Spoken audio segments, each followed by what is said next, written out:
ორშაბათის დილა მშვიდობისა საქმიან სამუშაო კვირას ვიწყებთ ბიზნეს მედია საქართველოსთან ერთად.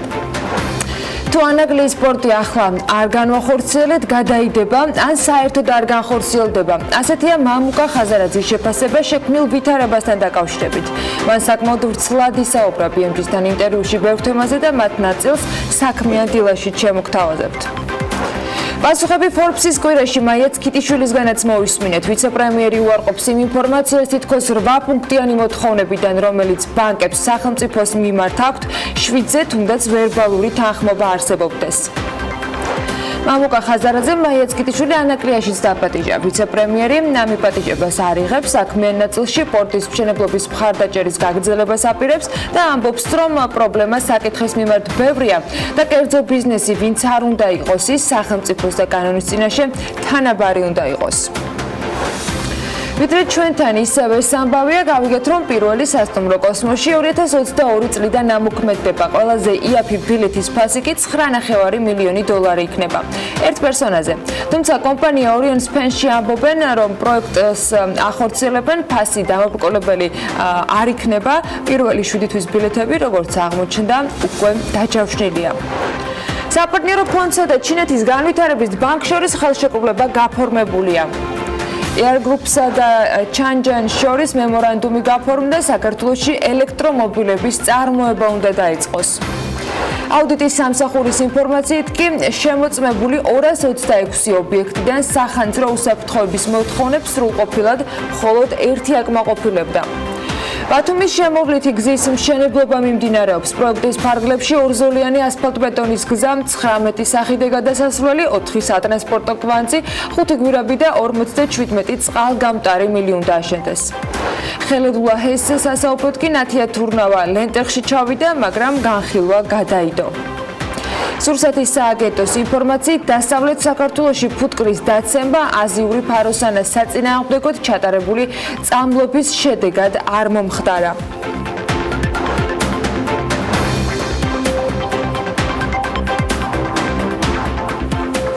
დილა მშვიდობისა, ორშაბათიდან საქმიანი განწყობისათვის და მეტი ენერგიულობისათვის კარგი ამბებით უნდა დავიწყოთ. დღე მილოცვებითაც და მიზეზებს ირმა ხეცურიანი არ გვაკლებს. ქართველი პარამოფარიკავე ეტლით მოფარიკავეთა მსოფლიო თასის გამარჯვებული კიდევ ერთხელ გახდა. ამჯერად იტალიაში გამართულ ჩემპიონატზე. ხეცურიანმა ხმლით ფარიკავებაში გამართული შეჯიბრის ფინალში ჩინელი ლანჟუაუ დაამარცხა და კარიერაში უკვე მე-15 მსოფლიო თასი მოიგო. დიახ, მე-15 და კიდევ ბევრი გვექნება მისოლოცი მსგავსად სრულად დარწმუნებით შემიძლია ამაზე პროგნოზი გავაკეთო და შემდეგ პასუხისმგებლობაც ავიღო ირმასთან დაკავშირებით ამ ნაწილში. კიდევ ერთი მასწავლებლის გლობალური ჯილდოს მფლობელის ვინაობა გავიგეთ. ამ ჯილდოს მფლობელი კენიელი მასწავლებელი გახდა. მსოფლიოს 10 საუკეთესო მასწავლებელში კი ალბათ იცით, რომ მოხვედრილი იყო ქართველიც. ლადოს ძალიან ბევრი გულშემატკივარი ყავდა სამშობლოდან, ბევრი კილომეტრის დაშორებით გულშემატკივრობასთან ერთად ადგილზე აფხაზავას განათლებისა და მეცნიერების მინისტრმაც ჩააკითხა. თავად აფხაზავამ ჯერ კიდევ შედეგების გაგებამდე მოასწრო, რომ კონკურენტებისათვის ის მეთოდოლოგია ესწავლებინა, რომლითაც მოსწავლეებს სასკოლო პროგრამის უკეთ ათვისებაში სამშობლოში ეხმარება. ცოტა მოგვიანებით გულშემატკივრებისათვის მან სამშობლოდან საგანგებო Facebook მიმართვაც გაავრცელა. მეგობრებო, აქ გამარჯვება სულაც არ არის აუცილებელი. გთხოვთ დიდ მოლოდინებს ნუ შეიქმნით. გაიმარჯვებს ის, ვისაც მეტად სჭირდება, ვინც მეტად სჭირდება მსოფლიოს. მე კი ყველაფერს გავაკეთებ, მაგრამ მე ხომ უკვე გამარჯვებული ვარ, რადგან დამარცხებული ამ კონკურსს არასოდეს ყოლია. წერს ის და რთული არ დაეთანხმა მსოფლიოს 10 საუკეთესო მასწავლებელს შორის თან იმ ფონზე, რაც განათლების სისტემაში საქართველოში ხდება და რა გამოწვევების წინაშეც ჩვენ ვართ, როდესაც ასეთი წარმომადგენელი ხდება, ნამდვილად გამარჯვება უნდა იყოს და შეგვიძლია ნებისმიერ ჩვენგანს კიდევ ერთხელ მიულოცოთ ლადოს ასეთი წარმატება. სხვათა შორის იქამდე 21 მარტს ლადო აფხაზავა მარკის ფონდის ელჩიც გახდა. ეს ის ორგანიზაცია, რომელიც მასწავლებლის გლობალურ ჯილდოს გასცემს და 21 თებერვალს გახდა ცნობილი, რომ აფხაზავა სამოქალაქო განათლების მასწავლებელი ლანჩხუთის მუნიციპალიტეტიდან მასწავლებლის გლობალურ ჯილდოზე 10 ფინალის შორის მოხვდებოდა. ალბათ ამით უკვე ყველაფერი ნათქვამია და მეც შეგვიძლია აღარც ვილაპარაკოთ. კიდევ ერთხელ მიულოცოთ ლადოს წარმატება და რა თქმა უნდა უსურვოთ წარმატებები მომავალ საქმიანობაში. ასე ამიტომ მხარდაჭერა სჭირდება ბავშვებს, მომავალ თაობას, რომელთაგანაც თითოეულს აქვს დარწმუნებული ვარ ნიჭი, რომელიც თითქოს არ საიდან მოდის. აგერ 8 წლის ნიგერიელმა უსახლკარო ლტოლვილმა ტანილ ტოვუადან ჭადრაკში ნიუ-იორკის შტატის ჩემპიონატი მოიგო. ტურნირში სკოლის მოსწავლეები იღებდნენ მონაწილეობას და როგორც People-ს წერს, მან ყველა მატჩის მოგება მოახერხა მიუხედავად იმისა, რომ მისი მეტოქეები იყვნენ ბავშვები ელიტური სკოლებიდან, რომლებსაც ჭადრაკში კერძო რეპეტიტორებიც ჰყავთ. განსაკუთრებით შთამბეჭდავია ის, რომ ნიგერიელმა ბავშვმა თამაში მხოლოდ 1 წლის წინ ისწავლა და ის ახლა უკვე ამბობს, რომ ყველაზე ახალგაზრდა დიდოსტატი უნდა რომ გახდეს ჭადრაკის ისტორიაში. მოკლედ ტურნირის შემდეგ უსახლკაროთა თავშესაფარში დაბრუნდა წარმატებული დიდოსტატი, სადაც მშობლებთან ერთად ცხოვრობს. ისტორიაში ყველაზე ახალგაზრდა დიდოსტატი ამ დრომდე რუსი სერგეი კარიაკინია, რომელმაც ეს წოდება 12 წლისამ და 7 თვის ასაკში მიიღო. მოკლედ წარმატებებს უსურვებ ამ ახალგაზრდა ნიგერიელს. კარგი, როცა ახალგაზრდა თაობის გამორჩეულობით ვიწონებთ ხოლმე თავს და არც შორს წასული მემკვიდრეობითი სიმდიდრეებით სიამაყე გვაკლია. ბევრჯერ მოგასმენინეთ სიახლე იმის შესახებ, როგორ განიხილავენ და შემდეგ ამტკიცებენ ხოლმე კულტურული მემკვიდრეობის სიებს ჩვენს ყოველდღიურობასთან განუყოფელ ერთი შეხედვით ჩვეულ ამბებს. დღეს ცოტა თავმოყრას ვაპირებთ, თან კარგი მასალა გაამზადეს ჩვენმა კოლეგებმა პალიტრის ჯგუფიდან და არაფრით შეიძლებოდა მისი გამოტოვება არც საქმიან ეთერში. იუნესკო 1945 წლის 16 ნოემბერს არის დაარსებული და მისი შტაბ-ბინა პარიზში მდებარეობს. ამ დროისათვის მას 195 წევრი ყავს და 9 ასოცირებული ქვეყანა. საქართველო კი მათგან ერთ-ერთია და წლებია სიახლეებს არ გვაკლებენ. 2017 კულტურული მემკვიდრეობის მხრივ საქართველოსთვის ერთ-ერთი განსაკუთრებული და მნიშვნელოვანი წელი იყო. ზოგადად იუნესკოში არამატერიალური კულტურული მემკვიდრეობის დაცვის ნუსხაში წარდგენის მთავარი არსი ის გახლავთ, რომ ეს დარგი არის პრაქტიცირებული თანამედროვე ზუსტად ამიტომ ამ ნუსხაში ქართული ამბანი და ღვინოც არის მოხვედრილი. ღვინო კონკრეტულად ქვევრის ტრადიციით, ღვინის დაყენების მეთოდი მსოფლიო არამატერიალური მემკვიდრეობის ნუსხაში ჯერ კიდევ 2013 წლიდან ირიცხება. 2017-ში მათ შორის ამ სიას მიემატა ქართული ჭიდაობაც, არამატერიალური კულტურული მემკვიდრეობის სიაში ასევე ქართული მრავალხმიანობაც და სხვათა შორის 2001 წლიდან ჯერ კიდევ, რომელიც იუნესკოს მიერ აღიარებულია როგორც კაცობრიობის ზეპირსიტყვიერი და არამატერიალური მემკვიდრეობის შედევრი, მსოფლიოს უნიკალურ 19 შედევრს შორის, ასევე ღვინის დაყენების უძველესი ტრადიციის მეთოდი, როგორც უკვე აღვნიშნეთ. 2017-ში დიდი მოვლენა მოხდა, ქართული ამბანი შევიდა ამ ნუსხაში, მსოფლიოში არსებული 14 ამბანიდან, სხვათა შორის ეს ამბანი არის პირველი, ვინც მსოფლიო მემკვიდრეობის ნუსხაში მოხვედრით 14 ამბანიდან 3 ცოცხალი სახეობით არის დღეს წარმოდგენილი. ეს არის მრგლოვანი, ნუსხური და მხედრული და ამას აღიარება მსოფლიოს მხრიდან მოხდა, რაც განსაკუთრებით სასიხარულო უნდა იყოს. რატომ მოგწონს გვიხარია და ვამაყობთ იუნესკოს კულტურული მემკვიდრეობის სიაში ამა თუ იმ თემის მოხვედრით. მნიშვნელოვანია ბევრი მიზეზით, სხვათა შორის, მათ შორის იმიტომ, რომ მსოფლიო მემკვიდრეობის ნუსხაში ყოფნა ცნობადობის თვალსაზრისით არის უმნიშვნელოვანესი საერთაშორისო ასპარეზზე ქვეყნის დაინტერესებას უწყობს ეს ხელს და ტურიზმის განვითარებისათვის განსაკუთრებული მნიშვნელობა ენიჭება. ასევე იუნესკოში ყოფნა მეცნიერული კვლევების დაწყებისა და დაფინანსებას გულისხმობს და კიდევ სხვადასხვა აქტივობებს, როგორც ადგილობრივ, ასევე საერთაშორისო დონეზე გრძელდება ხოლმე. იუნესკოს მსოფლიო მემკვიდრეობის სიაში დღეისთვის წარმოდგენილია ჯამში 1073 ძეგლი და მათ შორის საქართველოს კულტურული მემკვიდრეობის 3 ძეგლიც არის, მცხეთის ისტორიული ძეგლები, ასევე გელათის სამონასტრო კომპლექსი და კიდევ ერთი ეს არის ზემო სვანეთი.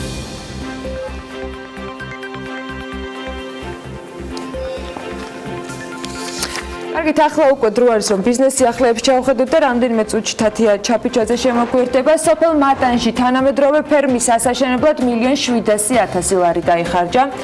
შეზღუდული შესაძლებლობის მქონე პირების პარკინგზე მანქანის გაჩერება 50 ლარი დაჯარიმდება. ყოფილი პრეზიდენტი კი ტურისტულ ბიზნესში ჩაერთო. გიორგი მარგველაშვილის ოჯახი დუშეთში მდებარე კოტეჯს ქირაობს. შესაბამისი განცხადება ბინების გაქირავების ცნობილ პორტალზე Airbnb-ზე რამდენიმე დღის წინ გამოჩნდა. მექანიკური სატრანსპორტო საშუალების გადაკეთების წესების ტექნიკურ რეგლამენტში მთავრობამ ცვლილება შეიტანა. ამის შესახებ მთავრობის 15 მარტის დადგენილებაში აღნიშნული. მათ შორის ერთ-ერთი ცვლილება, რაზეც არის საუბარი დადგენილებაში, ეხება გადაკეთებული სატრანსპორტო საშუალების ინსპექტირებას, კერძოდ ახალი დადგენილების მიხედვით მფლობელი ვალდებული იქნება სატრანსპორტო საშუალების გადაკეთების და ამ ცვლილების რეგისტრაციის დასრულებიდან არაუგვიანეს 3 კალენდარულ დღეში გადაკეთებული სატრანსპორტო საშუალების პერიოდული ტექნიკური ინსპექტირება განახორციელოს. შეზღუდული შესაძლებლობის მქონე პირთა ავტოსატრანსპორტო საშუალებებისათვის განკუთვნილ ადგილზე მანქანების პარკირების შემთხვევებში ადმინისტრაციული პასუხისმგებლობა მკაცრდება და ფინანსური სანქცია იზრდება. პარლამენტის იურიდიულ საკითხთა კომიტეტის 25 მარტის ხდომაზე პირველი მოსმენით განიხილავს ადმინისტრაციულ სამართალდარღვევათა კოდექსში ცვლილებებს, რომლის მიხედვითაც შეზღუდული შესაძლებლობის მქონე პირის ავტოსატრანსპორტო საშუალებებისათვის განსაზღვრულ პარკირების ადგილზე არაუფლებამოსილი პირის მიერ ავტოსატრანსპორტო საშუალების პარკირებისას მოქმედი 10 ლარიანი ჯარიმა იზრდება და 50 ლარით განისაზღვრება როგორც დედაქალაქის, ასევე თვითმმართველი ქალაქების ტერიტორიაზე და მუნიციპალიტეტების ადმინისტრაციულ საზღვრებში. ახმეტის მუნიციპალიტეტის სოფელ მატანში თანამედროვე სტანდარტებით აღჭურვილი მეცხოველეობის ფერმა დურანი ფერმა სახელმწიფოს დახმარებით ერთიანი აგროპროექტის ფარგლებში აშენდა. ამ ფერმის ასაშენებლად ჯამურად 1,705,000 ლარამდე ინვესტიცია განხორციელდა, საიდანაც 1,336,500 ლარი შეღავათიანი აგროკრედიტია, ხოლო დანარჩენი თანხა უკვე ბენეფიციარის ინვესტიცია. გარემოს დაცვის და სოფლის მეურნეობის მინისტრის მოადგილემ გიორგი ხანიშვილმა სოფლის მეურნეობის პროდუქტების მართვის სააგენტოს დირექტორთან და ადგილობრივი თვითმმართველობის წარმომადგენლებთან ერთად ფერმა და საწარმოო პროცესიც მოინახულა. ფერმა დღეში 1,5 ტონა რძეს აწარმოებს, პროდუქციის რეალიზაცია კი ადგილობრივ ბაზარზეა გათვლილი.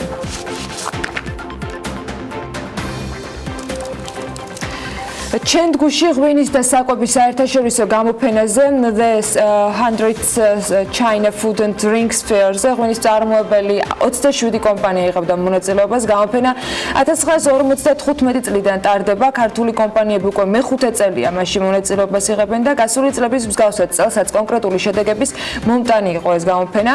ახალი საექსპორტო ხელშეკრულებები გაფორმდა, მოლაპარაკებები დაწყებულია პოტენციურ იმპორტიორებთანაც. ჩინეთი ერთ-ერთი სტრატეგიული ბაზარია და ქართული ღვინის ექსპორტიორი ქვეყნების ხუთეულში ხდება. იანვარ-თებერვლის მონაცემებით 600,000-ზე მეტი ბოთლია ექსპორტირებული. Access Towers-ის ერთ-ერთი ცათამბჯენი სავაჭრო ცენტრი კი ფუნქციონირებას იწყებს. თანამედროვე კომპლექსის პირველი ბინადარი უკვე 26 მარტიდან აგროპროდუქტების პოპულარული ჰიპერმარკეტი იქნება.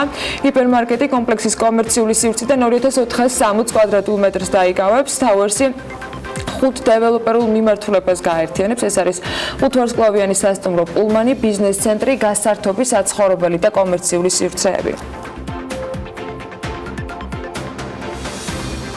სად არის მსოფლიოს მასშტაბით ერთ-ერთი ყველაზე მოთხოვნადი ალკოჰოლური სასმელი ლუდი, ყველაზე იაფი და როგორი ფასითა გამოიხატება ცვლილებები წლების მიხედვით. Economist Intelligence-ის ანგარიშის მიხედვით Worldwide Cost of Living 2019-ის თანახმად შეგვიძლია ყველაზე იაფი ლუდის მქონე ქვეყნების რეიტინგი წარმოვადგინოთ და ამას მარიამ ადამია უზრუნველყოფს.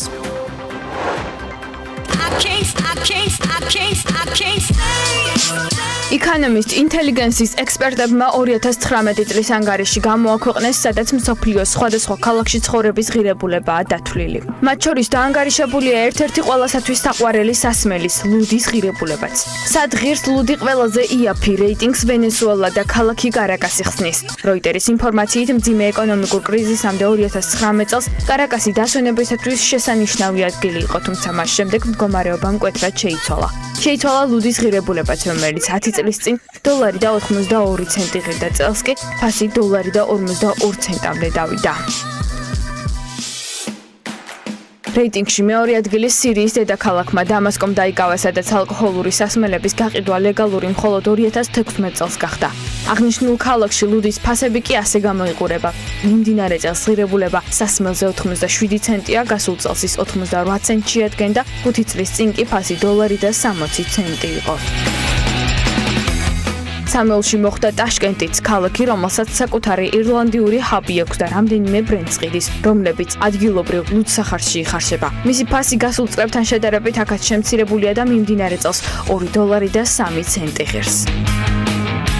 იაფი ლუდის შეძენა ასევე შესაძლებელია ყაზახეთშიც. ადგილობრივი მედიის ცნობით, სწორედ ქალაქ ალმა-ატაში მზადდება ყაზახური ლუდის მრავალი ბრენდი. წლების მიხედვით ფასთა ცვლილება ასე გამოიყურება. 2019 წელი 92 ცენტი, 2018 წელს ღირებულება მხოლოდ $1 იყო, 5 წლის წინ კი ლუდი $1.77 ღირდა.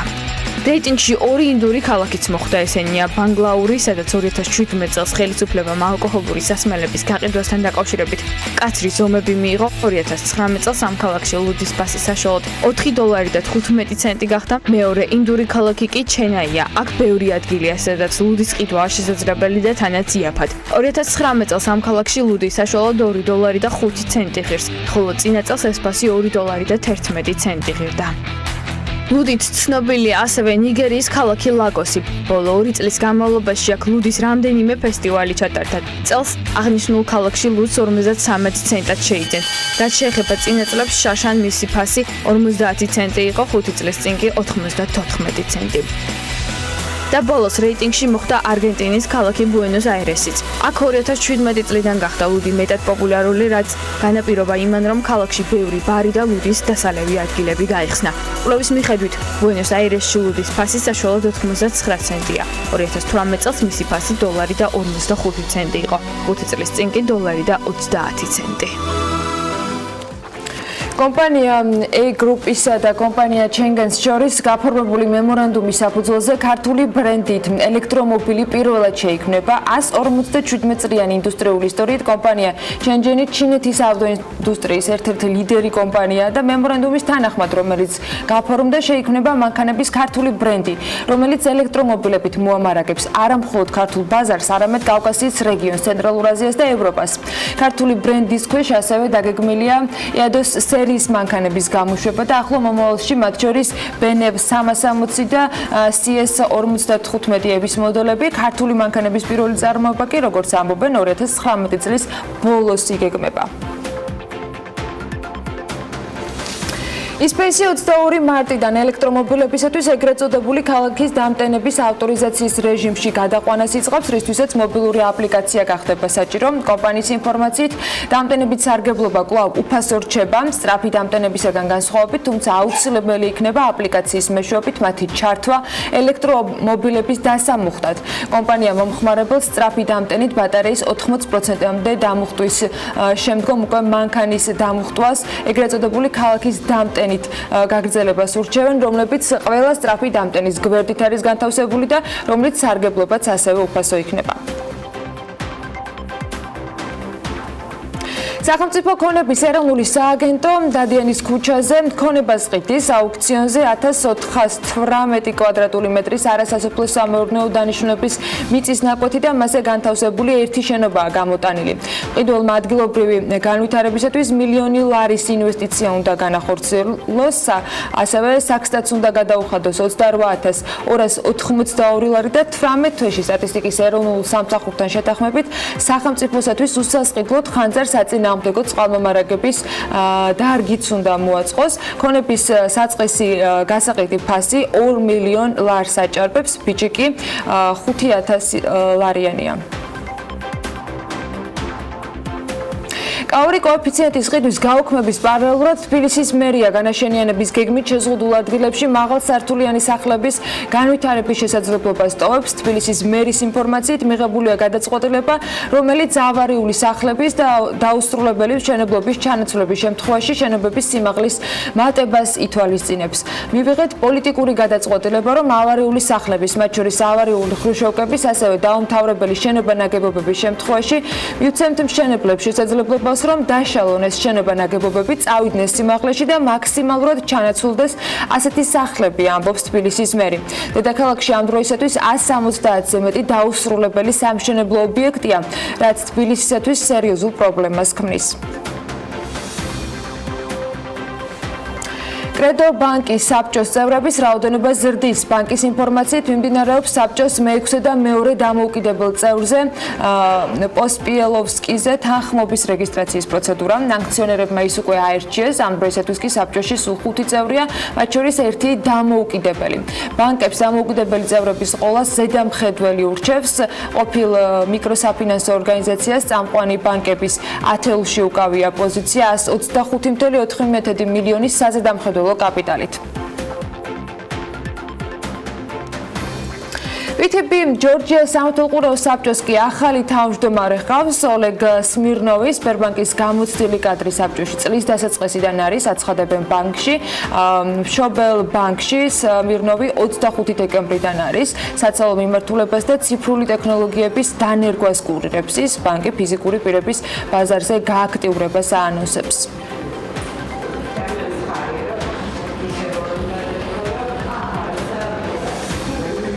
საქართველოს ბანკი 100 მილიონი დოლარის ბონდების გამოშვებას აანონსებს. ეს იქნება ობლიგაციები დამატებით პირველადი კაპიტალისათვის, რის შესაძლებლობასაც ბაზელ 3 სტანდარტები ქმნის. წინასწარი მოლოდინებით ობლიგაციები, რომელსაც ფიჩისგან მოსაოდნელი B- რეიტინგი აქვს მინიჭებული, ირლანდიის სამეფო ბირჟაზე განთავსდება. დანარჩენ დეტალებს ამ კონკრეტულ განთავსებასთან დაკავშირებით და ტრადიციული საქართველოს საფონდო ბირჟაზე გასული 1 კვირის განმავლობაში დაფიქსირებული გარიგებების შესახებ ლევან თაღიაშვილი გაგვაცნობს. მოსაყოლიც აქვს, როგორც ვიცი, გასულ კვირას საქართველოს საფონდო ბირჟაზე რამდენიმე მსხვილი გარიგებაც დაიდო და კომპანიებმაც საკმაოდ დიდი კაპიტალი მოიზიდებს. ლევან, დილა მშვიდობის, რა ხდებოდა გასული 1 კვირის განმავლობაში? ბოლო რამდენიმე კვირა ბირჟაზე ვაჭრობა გამოცოცხლებულია და ცალსახაა, ამას ემკვადრაც უნდა უმადლოდეთ. როგორც ჩანს, მისი ობლიგაციების შესყიდვით დაინტერესებულია ბიზნესი, როგორც საქართველოს შიგნით, ასევე მის გარეთ. სავაჭრო სესიების დროს გარიგება არ დადებულა, თუმცა ეგრეთ წოდებული ფიქსინგის დროს ემკვადრატი უძრავი ქონების 2000-მდე ფასიანი ქაღალდი გასხვის და იგულისხმება როგორც სააქციო საზოგადოება, ასევე შეპესე. გარიგების ღირებულებამ კი 1.978.000 დოლარი შეადგინა, რაც ცხადია სოლიდური რიცხვებია საქართველოს საფონდო ბირჟისთვის. სანამ ლონდონის საფონდო ბირჟაზე გადავალთ, ერთი სასიამოვნო სახლე უნდა გითხრათ, რაზეც წეღანა ანამაც აღნიშნა. საქართველოს ბანკმა დამატებით 100 მილიონი დოლარის ობლიგაციები გამოუშვა პირველადი კაპიტალისთვის. დიდი ალბათობით ფასიანი ქაღალდები, რომელსაც როგორც GBC წერს, ფიჩმა B- რეიტინგი მიანიჭა, ირლანდიის საფონდო ბირჟაზე დაილისტება. ობლიგაციის საპროცენტო განაკვეთი 11.1%-ია. მისი განთავსების აგენტი კი JP Morgan და UBS Investment Bank-ი იყვნენ გალთენ დაგართან ერთად. რაც შეეხება ლონდონს და მის ბირჟაზე განთავსებულ 4 ქართულ კომპანიას, შედეგები ასეთია: საქართველოს ბანკის ყველაზე მეტი 300.000-მდე აქცია გასხვის და 5 მილიონ ფუნტად. ჯორჯია კაპიტალის ფასიანი ქაღალდებზე დადებული გარიგების ღირებულება 910.000 ფუნტ სტერლინგი იყო. საქართველოს ჯანდაცვის ჯგუფის 15.403 აქცია გასხვის და TBC Bank-ს რაც შეეხება, მისი 75.000-ზე მეტი ფასიანი ქაღალდი გაიყიდა 1.217.000 ფუნტად. რაც შეეხება მათ საბაზრო კაპიტალიზაციას და ერთი აქციის ღირებულებას, წინაკვირის შემდეგ, როგორც ჩანს, მცირე კორექტირება მოხდა. საქართველოს ბანკის ერთი აქციის ღირებულება თითქმის 4%-ით შემცირდა და ის 16.5 ფუნტს შეადგენს. ბანკის საბაზრო კაპიტალიზაცია კი 809 მილიონი ფუნტია, ჯორჯია კაპიტალი 401 მილიონი ფუნტი ღირს, საქართველოს ჯანდაცვის ჯგუფი 260 მილიონი, TBC ბანკის საბაზრო კაპიტალიზაცია ლონდონის საფონდო ბირჟაზე კი 856 მილიონი ფუნტია, როგორც ამას ეკრანზე ხედავთ. დაუბრუნდეთ საქართველოს საფონდო ბირჟაზე, მისი ინდექსი უკვე 3 თვე არ იცვლება და 129-ია. ბირჟის საბაზრო კაპიტალიზაცია კი 1.929 მილიონი ლარია. დიდი ალბათობით მომდევნო კვირისთვის უკვე ახალი რიცხვები იქნება გამოქვეყნებული, რასაც ჩვენი მაყურებელი საქართველოს საფონდო ბირჟის მიმოხილვაში იხილავს. მადლობა ლევან, მიმოხილვისათვის ტრადიციულად, თუმცა არ გემშვიდობებით, ცოტა მოგვიანებით უკვე ბიზნესი ახლების მეორე კოლაჟის შემდეგ გავაახლებთ ინფორმაციას ბენზინის ფასებთან დაკავშირებით. ახლა კიდევ ერთი თემა, რომელიც დარწმუნებული ვარ ჩვენს მაყურებელს არ გამორჩენია.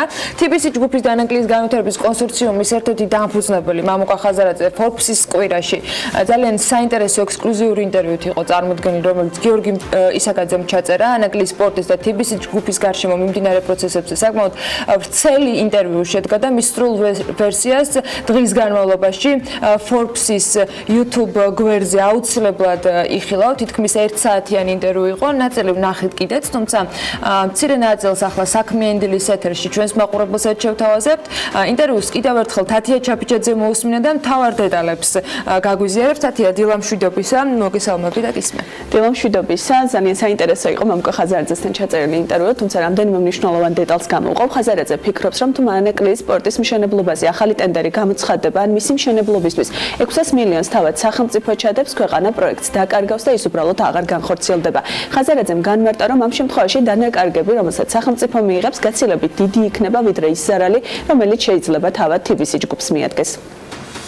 ასეთ პროექტების კეთებას, მეგაპროექტების კეთებას აქვს მომენტუმი და მომენტუმი დგება ბევრი შემადგენელი ფაქტორისაგან რა. გეოპოლიტიკური ეს არის გეოპოლიტიკური, ეს არის ბანკების მზაობა, ეს არის ქვეყნის მზაობა, რომ მხარში დაუდგეს ამ პროექტს, ეს არის კერძო ინვესტორების მზაობა, ეს არის რისკების აღება, როცა 4 კილომეტრში შენ ესე თქვა კონფლიქტური ზონა გაქვს და ამ დროს იგივე ზონაში სხვა ტერიტორიაზე ცოცავი ანექსია მიდის და ასე შემდეგ და ასე შემდეგ რა. როგორც კი ეს გადაიდება იმ განწყობით, რომ ახალ ტენდერს ჩავატარებთ 600 მილიონი რა არის ჩვენ თვითონ ჩავდებთ 600 მილიონს, ეს არის მოტყუილი პირდაპირ გეუბნებით და ჩვენ ამ პროექტს დავკარგავთ. ამ თემაზე მიცემულ ბოლო სატელევიზიო ინტერვიუში ხაზარაძემ პროექტის გადავადების დეტალებზეც ისაუბრა და აღნიშნა, რომ გადავადებები ხდებოდა ორმხრივი შეთანხმებების საფუძველზე და მას ჰქონდა ობიექტური მიზეზები. ამასთან ყველა გადავადების სანაცვლოდ სახელმწიფომ მოითხოვა რიგი საკითხების გადავადებაც, მათ შორის იყო მიწების გამოსყიდვის პროცესი, ასევე ტენდერის დროულად ჩატარების პროცესი. მისი განცხადებით, სწორედ ეს შეთანხმება იყო იმის საფუძველი, რომ ამ გადავადებების გამო მათ არანაირი ჯარიმა ან წერილი სახელმწიფოსგან არ მიუღიათ. ქვეყნის ერთ-ერთი ყველაზე მსხვილმა ბიზნესმენმა ასევე საუბრა სამართლიანობაზეც და შანსებზეც, რომელიც ამ შემთხვევაში მას და სახელმწიფოს გააჩნია. ხაზარაძე ვარაუდობს, რომ ისეთ ქვეყანაში, სადაც სამართალი საძიებელია, შანსი იმისა, რომ სახელმწიფოს მოუგოს ძალიან მცირეა. ხაზარაძე აცხადებს, რომ ან ბრალის წაყენება უნდა მოხდეს, ან არა და პროკურატურამ საქმე უნდა დახუროს. წინააღმდეგ შემთხვევაში კი თუ ეს რიტორიკა გაგრძელდება, ქვეყნის საინვესტიციო კლიმატი კიდევ უფრო დაზარალდება. ან ბრალინო წაგვიყენოს პროკურატურა, მას საქმე დახუროს. ეხლა მე ვლაპარაკობ იმ ყვადაღებულ იმ თემაზე. და როცა ამას პოლიტიკოსები და ძალიან ცნობილი პოლიტიკოსები გამოდიან თავიანთ ინტერვიუებში რა, ამ უაპელაციო დაამბერო, კი ეს საქმე ჩვენ ვიცით და იქ რაღაცა მოხდა, იქ სახში ფული წაიღეს და იქ რაღაცა მოატყუეს და ეს რა არის? ეს რა ფონია? ეს რა სამართალია და რა დამოკიდებულებაა? ან რა უდანაშაულობის პრეზუმპციაზეა ლაპარაკი რა? და ამ ფონზე ჩვენ ვცდილობთ, რომ ამ დროს ამ ხელა პროექტზე ვართ შეჭიდებულები, დიალოგი მიდის, ასე ვთქვათ, ტრიბუნებიდან. და კიდე გვეუბნებიან, რომ იცი რაღაცა დააშავე და დროზე ვერ ხურავ ფინანსურ დახურვას. ვისაც ხვდები მე უცხოელს, პირველი კითხვა არის, რა ხდება თქვენ თავს და რატო ხდება ეს? ხაზარაძემ კომენტარი ასევე გააკეთა ანეკლიის სპორტის პროექტში სახელმწიფოს ტვირთების გარანტორად ჩადგომასთან დაკავშირებითაც და განაცხადა, რომ სატრანსპორტო პოლიტიკაზე სახელმწიფომ პასუხისმგებლობა უნდა აიღოს, რაც დაახლოებით 50 მილიონი დოლარი დაუჯდება. ველა კვლევა ჩატარებული ჩვენს მიერ, SSA მარინის მიერ. ჩვენს მიერ კიდე მესამე დაქირავებული საერთაშორისო კომპანიის, ეს ყველა სულ საერთაშორისო კომპანიების კვლევებზე ლაპარაკობ და ბანკების მიერ დაქირავებული კვლევის მიერ აჩვენებს, რომ საქართველოში ტვირთი არის იმაზე მეტი, საქართველოს გასავლელი ტვირთი არის იმაზე მეტი, ვიდრე ეს ესე ვთქვათ არის საჭირო. თანხაში რა არის ეს გამოხატული ჯამში? ეს მაქსიმუმ შეიძლება იყოს 50 მილიონი დოლარი წელიწადში. არა, შეიძლება გამოყენებული იქნას. ხადია, ეს არ არის გარანტირებული, რომ გინდა თუ არა. კი ბატონო, მაგრამ ამ თანხის მოძიება საერთაშორისო ფონდებშიც აქვს შესაძლებლობა, რომელიც არსებობს ესეთი ფონდები ევროკავშირში და სახელმწიფოს თუ სურვილი ექნება, მათ შეუძლიათ არა ბიუჯეტიდან გამოყოს ესე თქვა გარანტია, არამედ მოიზიდოს ასეთი ფონდები არსებობს, ჩვენ მოძიებული გვაქვს ესეთი ფონდები და ეს მიწოდებული წაგვაქვს თქვა, სახელმწიფო უარს ამბობს ამ გარანტიის გამოყენებაზე. მაშინ ბანკები ეუბნებიან მაშინ თქვენ კი ბატონო, აი ჩვენი აშენებული პორტი, წაიღეთ ეს ყველაფერი თვითღირებულებაში და უკვე ჩვენ ინვესტორებს არანაირი უფლება არ აქვს, რომ ვიღაცა რაღაცას აღაგვინაზღაურებს. TBC ჯგუფის ერთ-ერთი დამფუძნებელი ასევე აცხადებს, რომ მთავრობასა და ანაკლიის განვითარების კონსორციუმს შორის ერთგვარი დისკომუნიკაცია და ძირითადად მათ ტრიბუნებიდან ესაუბრებიან. ამის დასტურად მან ის ფაქტიც მოიყვანა, რომ თავად ვიცე-პრემიერი ადგილზე არასდროს ყოფილა მაია ცკიტიშვილი ხაზარაძემ ანაკლიაში ჩატარებული სამუშაოების შესახებ დეტალური ინფორმაციის მიწოდების მიზნით მიიწვია და აღნიშნა, რომ სერიოზული პრობლემაა ის ფაქტიც, რომ ბოლო 10 წლეულების განმავლობაში ყველაზე დიდი საზღვაო სამუშაოები ნანახი არ აქვს. ამ ფონზე გაკეთებული სამუშაოების ცალკმად მოხსენიება კი ხაზარაძის შეფასებით პარტნიორების დაკნინებას იწვევს. რეპლიკაზე, რომ ინფრასტრუქტურის მინისტრი არ არის კმაყოფილი პროექტში ამერიკული კონტი ჯგუფის ჩართულობით, ხაზარაძე ამბობს, რომ აქაც ინფორმაციის დეფიციტია. რა იყოს ახლა ვიცე-პრემიერების როცა აქციონერი არის ამავე დროს სამშენებლო კომპანიის ფლობელი, საერთაშორისო წესები მოითხოვს, რომ ინტერესთა კონფლიქტის აცილების გზით ამავე კომპანიამ არ ააშენოს ესე თქვა პორტი. იმიტომ რომ ან უნდა იყო ინვესტორი, ან უნდა იყო მშენებელი. იმიტომ რომ იქ ყოველთვის არის კითხვები. ამიტომ ჩვენ გამოაცხადეთ საერთაშორისო ტენდერი, რომელშიც მიიღო 6-მა საერთაშორისო სამშენებლო კომპანიამ მონაწილეობა. ეხლა დარჩენილია 2 კომპანია, ერთი პირდაპირ შემიძლია თქვა ქვეყნები, ერთი არის თურქული კომპანია და მეორე ფრანგული კომპანია, რომლის ამ ორ შორის რა თქმა უნდა კონტი ჯგუფმა ამ პროცესში არ მიიღო მონაწილეობა. კითხვები არ გაჩენილი იყო, რომ ესე თქვა იგი არის თან ერთი მხრივ დამფუძნებელი და მეორე მხრივ აშენებს და ასე შემდეგ. ამას ბანკები ძალიან ფრთხილად უყურებენ და ჩვენ ძალიან სერიოზული ბიზნესმენები ვართ. მე ესე ვთვლი ჩემ თავს და იგივე კონტის რომ ესე თქვა ესეთი შეცდომები არ დაგვეშვა. თორე სხვა აქ არაფერი არ შეცვლა. კონტი არის ისეთივე თანაბარი პარტნიორი და მონაწილე პროექტის, როგორც TBC ჰოლდინგი და არა TBC ბანკი. მამუკა ხაზარაძემ გადაცემისთვის Forbes-ის კვირა გიორგი ისაკაძესთან ერთად მიცემულ ინტერვიუში ასევე აღნიშნა, რომ პოლიტიკოსების გარკვეულმა ჯგუფებმა უპასუხისმგებლო განცხადებები გააკეთეს და არ დაიცვეს უდანაშაულობის პრეზუმპცია. ეს ყველაფერი კი დასტურდება იმითაც, რომ ისინი პროკურატურის ოქმებიდან ამოღებული ამონარიდებით საუბრობდნენ. ამ ყველაფერმა რეპუტაციული ზიანი მიაყენა როგორც TBC ჯგუფს, ასევე მათ ინვესტორებს. ბანკის თემა ამოწურულია, იმიტომ რომ ბანკს არაძოს პრობლემა არ ქონია, როგორც ბანკს. ამოწურული არ არის პრობლემა ჩვენთან, როგორც ბანკის ნაწილის და დამფუძნებლების, იმიტომ რომ ეს თემა ესე ვერ დამთავრდება. მე არაერთხელ მithქვამს, რომ არ შეიძლება ეს რომ დამთავრდეს და მე ყველა ჩემ ხელთ არსებულ ადგილობრივ და საერთაშორისო სამართლებრივ ფორმას გამოვიყენებ, რომ ეს თემა საბარა ფიზიკურ პირებზე მამუკაზარაძეზე და ბატონო ჩვენ უსამართლოდ, ძალიან უსამართლოდ, უკანონოდ ვიქენით გამოძევებული იმ ორგანიზაციიდან, რომელიც შექმნით ჩვენი ხელით ჩვენ 7000 ადამიანთან ერთად. და რაც არ უნდა იძახოს, ისე ვთქვათ, ან ძველმა, ან ახალმა გაუმცხორმა პოლიტიკოსმა, რომ მამუკა ხაზარაძე და TBC ცალ-ცალკეა, კი, იმ გაგებით, რომ TBC-ს არაფერი არ ემუქრებოდა, ეს არის ძალიან სოლიდური ბანკი და ეს არის წარმატებული ბანკი და ის ფაქტი, რომ თუ რამოდენიმე დღის წინათ კიდევ საუკეთესო ბანკად დასახელდა, ეს ამის ფაქტორია, ისაც რომ 200 მილიონი დაკარგა ჩვენმა ინვესტორებმა ერთ თვეში და დაახლოებით 2 კვირაში, როცა მე გადავდექი, ისევ იმ ნიშნულზე ავიდა. ამას როგორ უყურებენ ეს პოლიტიკოსები? როგორ? ხო ავიდაო. და მოიგესო? ხო ავიდა ფასიო და ის ვინც დაკარგა, ის სახში წავიდა. თუ როგორ არის ეს დამოკიდებული? ამიტომ ნუ მე მინდა გითხრათ, რომ ეს თემა არ დამთავრებულა ეს.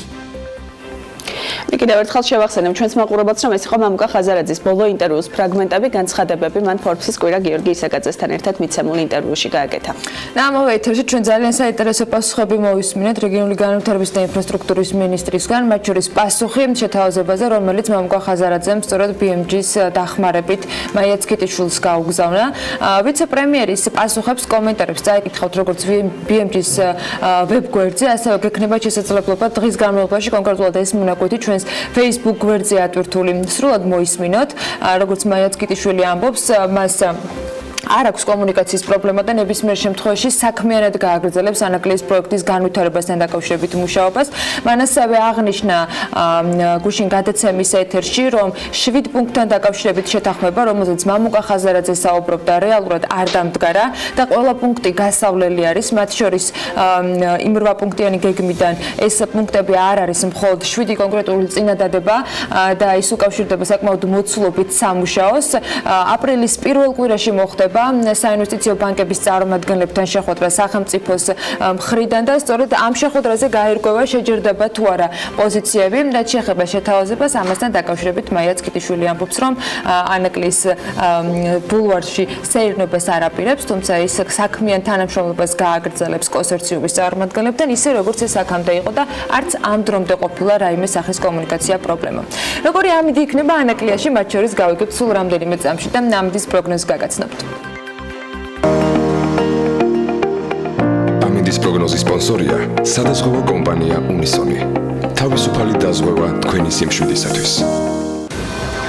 გარემოს ეროვნული სააგენტოს ინფორმაციით ამინდი დღეს შავი ზღვის ჩრდილო-დასავლეთიდან შემავალი ცივი და სამხრეთიდან გავრცელებული თბილი ჰაერის მასების ურთიერთქმედებით იქნება განპირობებული, დრო გამოშვებით ღრუბლიანობის მომატებას ველოდებით. დასავლეთ საქართველოში კი უმეტესად უნალექო ამინდი იქნება, აღმოსავლეთში ზოგან ნალექს ველოდებით, მთაში მოთოვს კიდეც. იქროლებს დასავლეთის ქარი. სოხუმში მაგალითად 10 გრადუსი იქნება, ბათუმში 11 გრადუსი მიაღწევს ტემპერატურა, ქობულეთშიც 11 გრადუსია ნავარაუდები, ქუთაისშიც 13 და ზუგდიდში 12 გრადუსი დაფიქსირდება. ანაკლიაში 12 გრადუსამდე გათბება ჰაერი, ოზურგეთში 11 გრადუსიან ნავარაუდები, ონში 9, გორში 11, ცხინვალში 10 გრადუსი იქნება, მარნეულში 11 და რუსთავში ასევე 11 გრადუსი. ახალციხეში ჰაერი 10 გრადუსამდე გათბება, ისევ როგორც ბორჯომში, ბაკურიანში დღის განმავლობაში მაქსიმალური ტემპერატურა 5 გრადუსია ნავარაუდები, მათ შორის ახალქალაქშიც, სტეფანწმინდაში მოთოვს და 0 გრადუსი იქნება, თელავში იწვიმებს და 11 გრადუსს მიაღწევს ტემპერატურა, დედაქალაქს რაც შეეხება თბილისში დრო გამოშვებით ღრუბლიანობა მოიმატებს, უმეტესად უნალექოთ ჩაევრის დღე, იქროლებს დასავლეთის ქარი და ჰაერის მაქსიმალური ტემპერატურა დღეს 25 მარტს იქნება მხოლოდ 10 გრადუსი. Este ამინდი გველდება დღის განმავლობაში თბილისში და მთელი საქართველოს მასშტაბით, თუმცა ეს დღე როგორი ტემპერატურაც არ უნდა იყოს ნავარაუდები, აუცილებლად დაიწყება საქმიანად ჩვენ სტუმრებთან ერთად. სულ რამდენიმე წუთში პირველ სტუმარს უმასპინძლებთ და გველდოთ რეკლამის შემდეგ დაგიბრუნდებით.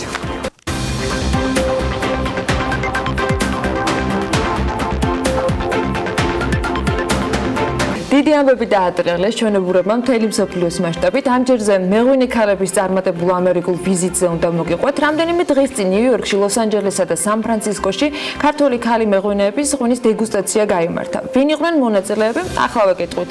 ქეთონინიძის ოდა, ქეთი ბერიშვილის გოგო ვაენი და თამუნა ბიძინაშვილის თამუნა ზღვინო, ასევე მარინა კურტანიძის მარინა ზღვინო და საქართველოში მცხოვრები წარმოშობით ამერიკელი ენეგ პატერსონის ფრეიას მარანი. ყველა ერთად სტუდიაში ვერ მოვიპატიჟეთ, მაგრამ ქეთონინიძე ნამდვილად უნდა წარგიდგინოთ ახლა, რომელზეც უკვე სტუდიაში უმასპინძლობთ მეღვინე და ძალიან საინტერესო პროექტების ავტორი ქეთონინიძეა საქმიანი დილის ეთერში. მოგესალმებით. მადლობა იმისთვის, რომ ხართ. მე მეღვინე უკვე მეცოტავება.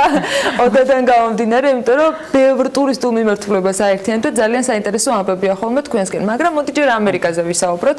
რა ხდებოდა, რატომ ქალი მეღვინეები ცალკე და ვინ იყვნენ ადრესატები ამ ღვინის, ვისაც თავაზობთ? მოგესალმებით, ძალიან დიდი მადლობა სტუდიაში მოწვევისთვის და საინტერესო ამბისთვის ყურადღების დათმობის გამო. რა თქმა უნდა, ქალი მეღვინეები ეს რაღაცა ისეთი საკითხი, რომელიც ბოლო პერიოდში განსაკუთრებით აქტიური გახდა და ბუნებრივი არა მხოლოდ საქართველოში, არამედ მთელ მსოფლიოში ცოტა უფრო ადრე დაიწყო ამ საკითხის გარშემო ყურადღების კონცენტრირება.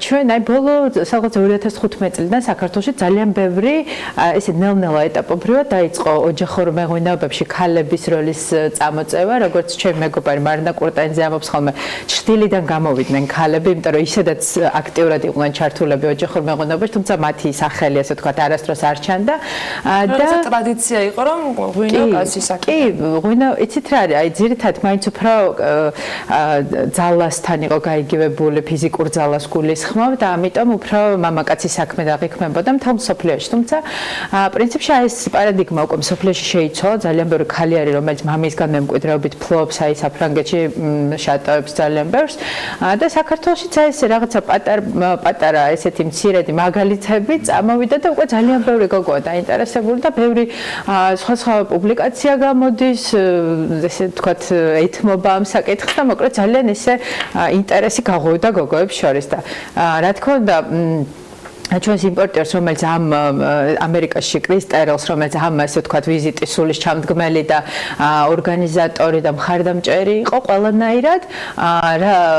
მანამდეც ყავდა სხვა ჯგუფები საქართველოსთან წაყვანილი მეღვინეების და წელს გადაწყვიტა, რომ აი სწორედ მეღვინე ქალები წავიყვანეთ, ღვინის მწარმოებელი ქალები და განსაკუთრებული ინტერესი იყო ამ თვალსაზრისით, იმიტომ რომ ეს რაღაც ახალი იყო ამერიკისთვის, განსაკუთრებით ამერიკაში, რადგან ამერიკა ძალიან მეგობრულია ამ საკითხის მიმართ, რაც მეწარმე ქალები, ღვინაში ქალები და დიდი ინტერესით ისმენდნენ ჩვენს თქვენ მახსოვს რომ ეტიკეტზეც კონცეფცია გქონდა შემუშავებული, განსაკუთრებით იყო გამოკვეთილი ქალების მხარდაჭერა და ასე შემდეგ. მაგრამ ალბათ დარწმუნებული ვარ პრინციპში ალბათ რომ ღვინის მნიშვნელობასთან დაკავშირებით, ანუ ეტიკეტი ერთია მარკეტინგული თქვა გათვლა, ქალების პოზიციონირება საინტერესოა, მაგრამ რომელი ღვინო არის საინტერესო ამერიკული ბაზრისთვის, როგორი ტიპის ღვინო არის საინტერესო, იმ ფონზე რამდენჯერმე აღვნიშნე ამ სტუდიაში, რომ მაინც იტალიურ, ფრანგულ და თქვათ ინგლისური ღვინოებით არის ბაზარზე ღვინო დამკვიდრებული. ხო, ანუ საქართველოს განსხვავებულ გემოს თავაზობს. ზოგადად ამერიკული ბაზარი იმდენად დიდია, რომ ყველანაირი ტიპის მომხმარებელი არსებობს. თუმცა ჩვენ რა სეგმენტზეც ასე ვთქვათ პოზიციონირებთ, ეს არის ნატურალური ღვინო, ქვევრის ღვინო. ეს არის ძალიან მზარდი სეგმენტი მთელ მსოფლიოში და განსაკუთრებით ამერიკაში. ამერიკა არის ბუნებრივი ღვინის მოხმარების თვალსაზრისით ერთ-ერთი ყველაზე დიდი ბაზარი და ქართული ასეთი მცირე მარნებისთვის, როგორც თითოეულ ჩვენგანი იყო, ვინც იქ ვიყავით წასული, არის ამერიკის ბაზარი განსაკუთრებით საინტერესო და განსაკუთრებით აი თქვენ სწორად ბრძანეთ იმ გზავნილებისთვის, რაც ჩემ ღვინოზე იყო, ასე ვთქვათ, ეტიკეტზე გამოხატული, რომ აი ქალთა საკითხი, აი ამ საკითხების მიმართ განსაკუთრებულ ინტერესს იჩენენ ამერიკაში. რაც შეეხება თავად ღვინოებს, რა თქმა უნდა, როგორც მოგახსენეთ, ქვევრის ღვინო არის დიდი ინტერესის საგანი, როგორც კახური ქარვის ფერები და უშუალოდ ესეთი ძლიერი ჭაჭაკლერძზე დავარგებული ღვინოები, ამას უფრო ესეთი ნიშური მომხმარებელი ყავს. თუმცა საქართველო არის უკვე რეგიონი, რომელიც აი ნელ-ნელა უკვე სხვა ღვინის ბარებში, მაღაზიებში ჩნდება, თავს იმკვიდრებს და განსაკუთრებით ესეთი მზარდი, ერთ-ერთი მზარდი ინტერესის მქონე რეგიონი. გემოს თანდათან უჩნდება. ვისთან გქონდეთ შეხვედრები ამ ორგანიზებული ვიზიტისას? ესენი იყვნენ თქვათ კომპანიები, სასტუმროები, რესტორნები, ვინ იყო თქვათ თქვენთან საკომუნიკაციოდ გამოყოფილი და ვინ გამოთქვამს ინტერესს კონკრეტულად თქვენი შეხვედრებიდან, რომ ქართული ღვინო დამატებით შეიტანეს? ჩვენ გქონდა ძალიან დატვირთული გრაფიკი, იმიტომ რომ ერთ კვირაში ფაქტობრივად 3 სხვადასხვა უდიდეს ქალაქში გქონდა ღონისძიებები. აქ იყო როგორც ესე ვთქვათ, აი ჩანს კიდევაც ეს არის ნიუ-იორკში ერთ-ერთი ყველაზე ესეთი ცნობილი და ძალიან მოთხოვნადი ღვინის ბარი Ten Bells. Ten Bells-ში გქონდა ჩვენ ესეთი ფორმატის საღამო, როგორც არის შეხვდი მეღვინეს Meet the Winemaker. იქ გქონდა ჩვენ ვისხედით მაგიდასთან, მოდიოდნენ, გვეკითხებოდნენ, ჩვენ ღვინოებს წარმოადგენდით. ასევე იყო, ასე ვთქვათ, ესეთი ტერმინი არის walk around tastings, რაც ნიშნავს იმას, რომ ადამიანები თან სინჯავდა ღვინოს, თან ჩვენ მოუთხრობდით, გადადიოდნენ ერთი მწარმოებელიდან მეორესთან, ასე ვთქვათ, ინტერვიუირების რეჟიმში, აი ესეთი ფორმატიც გქონდა.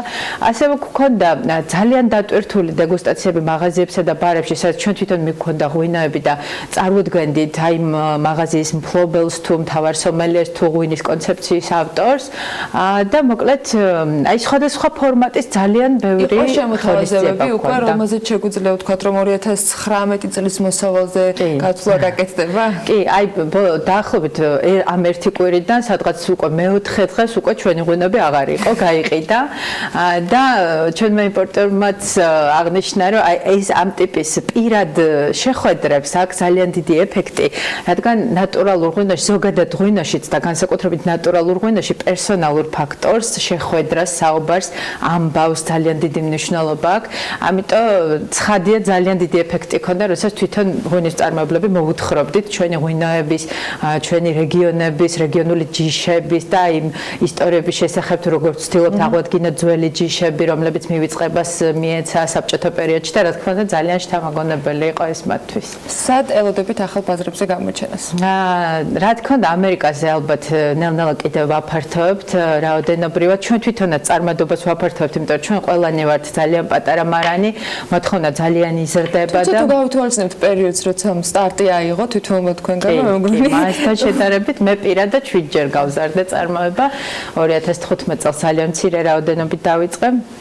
და წელს კიდევ გარდა იმისა, სადაც გადის უკვე ამერიკაში, იაპონიასა და გერმანიაში, ჩემთან უკვე არის ბრიტანეთისა და პოლონეთის მხრიდან შეკვეთა, მცირე რაოდენობით გავიდა ისრაელშიც და აი ახლა უკვე ერთი კვირის წინ ყავდა კანადა, ავსტრალიის იმპორტიორები და ასევე არიან დაინტერესებულები ძალიან.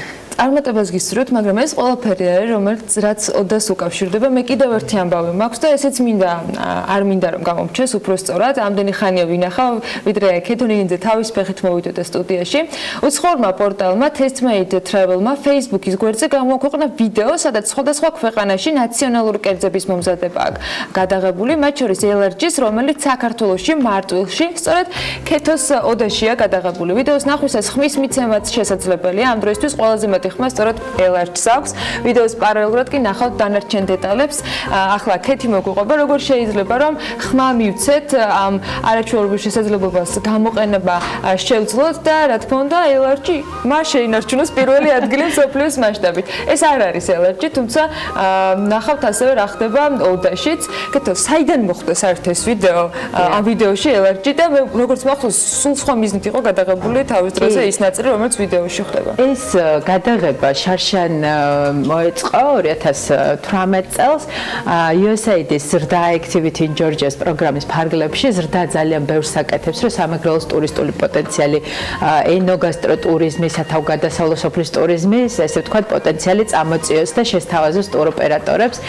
და ამ პროგრამის ფარგლებში ასევე იყო ძალიან ესეთი გამოცდილი სახელოვანი დახელოვნებული ესე იგი რეჟისორი GLP Films-ის დამფუძნებელი რობ ჰოლმსი, რომელიც ასევე National Geographic-თან თანამშრომლობს, არის ეკოტურიზმის მსოფლიო ქსელის ერთ-ერთი დამფუძნებელი და მოკლედ აი რობ ჰოლმსის გადაღებული ვიდეო არის, რომელიც აი Testmade Travel-მა გამოაქვეყნა ჯერ კიდევ შარშან წლის ბოლოს და 1.5 მილიონზე მეტი მონახულება ჰქონდა და ერთ-ერთი მართლა ჰიტი იყო Testmade-ის ამ გასტრონომიულ ბლოგებს შორის, ვიდეოებს შორის და ალბათ ამიტომ ჩვენც ესე ცოტა ხნის წინ აღმოვაჩინეთ, რომ აი სოფლიო კულინარიული შედევრების 4-ეულშია და მოკლედ ჩვენს შეგვიძლია თან ყველაზე მნიშვნელოვანი რაც არის, რომ აპრილის შუა რიცხვამდე თუ სწორად მახსოვს, გვაქვს შესაძლებლობა რომ ხმა მივცეთ, და სრული უპირატესობით ლიდერობს ჩვენი ქართველები იმ რაოდენობით არ ვართ წარმოდგენილები, რომ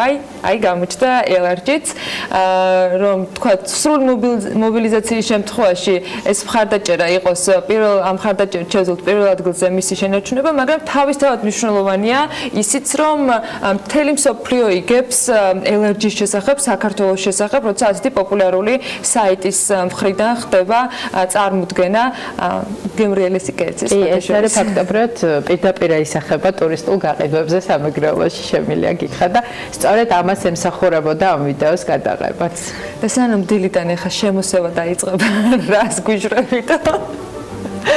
მადლობა ქეთო ასეთი არაჩვეულებრივი ამბებისათვის წარმატებას გისურვებთ და დარწმუნებული რომ სიახლეებს არც მომავალში მოგვეკლებთ. ქეთო ნინიძეს მეღვინის მასპინძლობდით საქმიანი დილის ეთერში. რაღაცნაირად ამერიკაში ვრჩებით, რა თქმა უნდა, მხოლოდ ასე წარმოდგენით და ახლა ამერიკის ხმის დახმარებით ერთ-ერთ უძველეს ამერიკულ ბიზნესს გაგაცნობთ. კინოთეატრი ბევრისათვის პოპკორნის სასიამოვნო სუნთან ასოცირდება.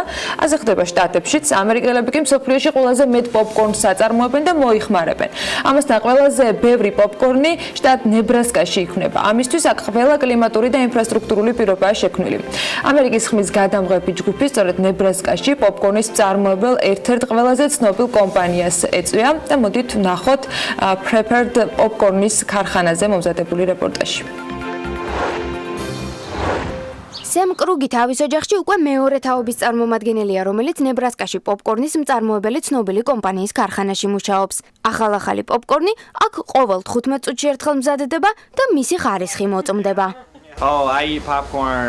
პოპკორნს ყოველდღე დაახლოებით 5 შერვს ინჯავ, ადრე დილიდან დღის ბოლომდე.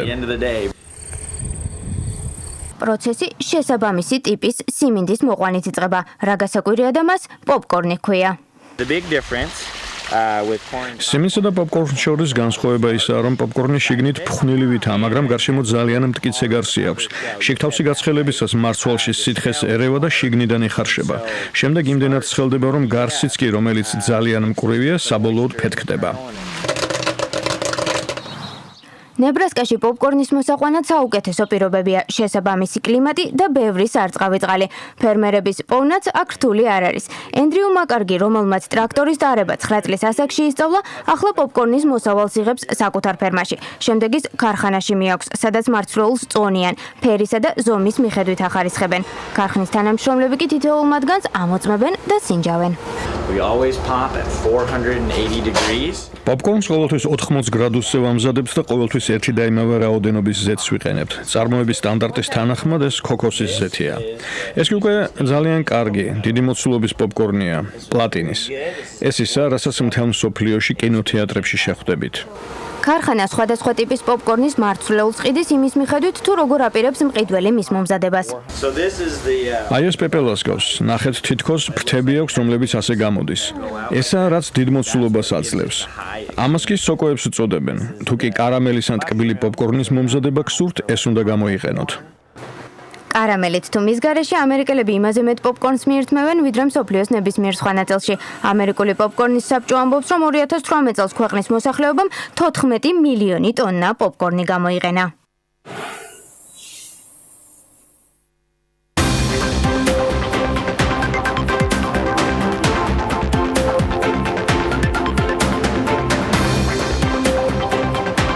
საკრებულოებმა სოფლების მიერ არჩეული 3028 პროექტი უკვე დაამტკიცეს. თელავიდან შიდა ფრენების აღდგენის თაობაზე ბიზნეს გეგმა მუშავდება. სოკარი 2020 წელს ბაქო-თბილისი-ჯეიჰანის მილსადენით მინიმუმ 4 მილიონი ტონა თურქმენული ნავთობის გადაზიდვას პროგნოზირებს. ბიზნეს სიახლეებით ბრუნდებით საქმიანი დილის ეთერში სოფლის მხარდაჭერის პროგრამის მეორე ეტაპი აქტიურად მიმდინარეობს და ამ დროისთვის საკრებულოების მიერ უკვე განხილული და დამტკიცებული 1985 სოფლის 25 მილიონ 601.300 ლარის ღირებულების 3038 პროექტი. ყველა ეს პროექტი სოფლის საერთო კრებებზე მოსახლეობის ხმათა უმრავლესობით არის შერჩეული, ამტკიცებენ მუნიციპალიტეტები. სოფლის მხარდაჭერის პროგრამის მეორე ეტაპი კი 1 აპრილამდე გრძელდება. ამ დროისთვის ყველა მუნიციპალიტეტის საკრებულო განიხილავს და დაამტკიცებს სოფლების მიერ არჩეულ პროექტებს. თუ 1 აპრილამდე მუნიციპალიტეტებისათვის სოფლის მხარდაჭერის პროგრამით გამოყოფილი თანხა ვერ განაწილდება, დარჩენილი თანხა დაუბრუნდება საქართველოს რეგიონებში განსახორციელებელი პროექტების ფონდს და მოხმარდება ისევ რეგიონის საჭიროებებს. საკრებულოს მიერ დამტკიცებულ პროექტებზე საპროექტო და სამშენებლო სამუშაოები 1 აპრილის შემდეგ უკვე ეტაპობრივად უნდა დაიწყოს. კახეთის გუბერნატორის ინფორმაციით, თელავიდან შიდა ფრენების აღდგენის თაობაზე ბიზნეს გეგმის შემუშავება მიმდინარეობს. ირაკლი ქადაგიშვილი განმარტავს, რომ ამ მიმართულებით გააქტიურების მიზნით აუცილებელია თელავში არსებული აეროპორტის ინფრასტრუქტურის მოწესრიგება. ჩვენ აქტიურად ვმუშაობთ ყველა სახელმწიფო უწყებასთან და დაინტერესებულ მხარესთან მიმდინარეობს ბიზნეს გეგმის შემუშავება. საჭიროა თელავში არსებული აეროპორტის ინფრასტრუქტურის გაუმჯობესება, რათა საწყის ეტაპზე აღდგეს შიდა ფრენები კახეთიდან, ბათუმის, ქუთაისის და სვანეთის მიმართულებით, ამბობს ქადაგიშვილი. საგარეჯოს მუნიციპალიტეტის სოფელ უჯარმაში კი ტურისტული ინფრასტრუქტურა უნდა მოეწყოს. ისევ ირაკლი ქადაგიშვილის ინფორმაციით, დაგეგმილი არის კულტურული მემკვიდრეობის ძეგლის ციხე ქალაქ უჯარმის მიმდებარედ არსებული ტურისტული ინფრასტრუქტურის განვითარება, რაც ტურიზმს შეუწყობს ხელს. 2019 წელი კახეთის რეგიონისათვის იქნება დატვირთული, ამბობს გუბერნატორი და აღნიშნავს, რომ მნიშვნელოვანი პროექტები სწორედ წელს უნდა განხორციელდეს. 350-მდე ინფრასტრუქტურული პროექტია ჯამში დაგეგმილი სხვადასხვა მუნიციპალიტეტში, მათ შორის საგარეჯოს მუნიციპალიტეტის უჯარმაში ტურისტული ინფრასტრუქტურის გაუმჯობესება, რომელიც სოფლის განვითარებას და ტურისტული მიმართულების განვითარებას დაეხმარება. სოფლიოში ცნობილი მზარეულების საერთაშორისო ქსელი Cook კონცერნი კი საქართველოს გასტრონომიული ტურიზმის პოტენციალი დაინტერესდა. დოკუმენტური ფილმების სერიალს გადაიღებენ 10 Days Abroad, სადაც ერთ-ერთი სერია სწორედ საქართველოს დაეთმობა. დოკუმენტურ ფილმში წარმოდგენილი იქნება საქართველოს ტურისტული მიმართულებები, კულტურა, ეკოლოგია და კულინარია. ამ ფილმზე გამოცდილი რეჟისორები მუშაობენ, რომლებიც წლების განმავლობაში ჰოლივუდის სხვადასხვა პროექტში იყვნენ ჩართულები. გადამღები ჯგუფის წევრებმა კი სხვადასხვა კუთხეში იმოგზაურეს და ქვეყნის კულინარიას და გასტრონომიულ ტრადიციებს თავად გაეცნენ. ჯგუფის წევრებმა ტურიზმის ეროვნული ადმინისტრაციის ხელმძღვანელთანაც ჩაწერეს ინტერვიუ და ფილმის ავტორები დოკუმენტურ სერიებს Netflix და Amazon-ში შესთავაზებენ. Cook კონცერნის საქართველოში კომპანია ქართველი თურსი მასპინძლობს. სურსათის ეროვნული სააგენტოს თბილისის საქალაქო სამსახურის ინსპექტორებმა კი ხორცის საბითუმო სარეალიზაციო ობიექტებში დარღვევები გამოავლინეს. ორ ბიზნეს ოპერატორთან კონსულტაციის და შემოწმების შემდეგ ამოღებული არის 240 კილოგრამზე მეტი ბადაგასული ხორცი. ერთ შემთხვევაში აღმოჩენილია საჭუო წარმომავლობის ხორცი ჯანმრთელობის ნიშანდების გარეშეც. ბიზნეს ოპერატორები დაჯარიმდნენ კანონმდებლობის შესაბამისად 1 ტონამდე ხორცი კი დალუქულია და სურსათის ეროვნული სააგენტოს ინსპექტორების ზედამხედველობით მათი განადგურება მოხდება. ფინანსთა სამინისტროს შემოსავლების სამსახურის უფროსმა ვახტანგ ლაშქარაძემ ბიზნეს ასოციაციების წარმომადგენლებთან გამართა შეხვედრა. ლაშქარაძემ და შემოსავლების სამსახურის უფროსის მოადგილე მზურაბ ძნელაშვილმა სტუმრებს ძირითადი ამოცანები გააცნეს, რაც ამოწყებას აქვს და მათთან ერთად ბიზნესის წინაშე არსებულ გამოწვევებზე შედგა მსჯელობა. ლაშქარაძე ამბობს, რომ საუბარი იყო ფინანსთა სამინისტროს შემოსავლების სამსახურში დაგეგმილ რეფორმებზე, მათ შორის არის ერთ-ერთი მნიშვნელოვანი რეფორმა, რომელიც დამატებული ღირებულების გადასახადის ზედმეტობის დაბრუნების პროცედურის ავტომატიზებული სისტემის დანერგვას ითვალისწინებს. აქტიურად გრძელდება მუშაობა და იხვეწება ეგრეთ წოდებული დღგ-ს დაბრუნების მოდული, რათა მოთხოვნის შესრულება მოხდეს წარდგენისთანავე, განმარტავენ ფინანსთა სამინისტროს შესაბამის სამსახურში. ფუტკრის დაცემა ფაროსანას წამლობას არ უკავშირდება. შარშან ოქტომბერში შეიწამლა და წელს არ განახლებულა. ფუტკრის დაცემის შემთხვევებს მეცნიერებისგან დაკომპლექტებული ჯგუფი შეისწავლის, განმარტავს სურსათის ეროვნული სააგენტო და ამბობენ, რომ მსგავსი დეზინფორმაციის გავრცელება ხელს აზიური ფაროსანას საწინააღმდეგო ღონისძიებების ეფექტიანად ჩატარებას უშლის. სააგენტოს სპეციალისტები სოფლებსა და საკარმიდამო მონაკვეთებში მონიტორინგს ამ დროისთვის უკვე ახორციელებენ. პრეპარატით დამუშავების ვადა კი მონიტორინგის შედეგების გათვალისწინებით განისაზღვრება და მას შემდეგ დაიწყება, როცა მავნებელი თავშესაფრიდან გამოვა. სამინისტროს გადაწყვეტილებითვე მეფუტკრეები წამლობის ვადის განსაზღვრაშიც ჩაერთვებიან.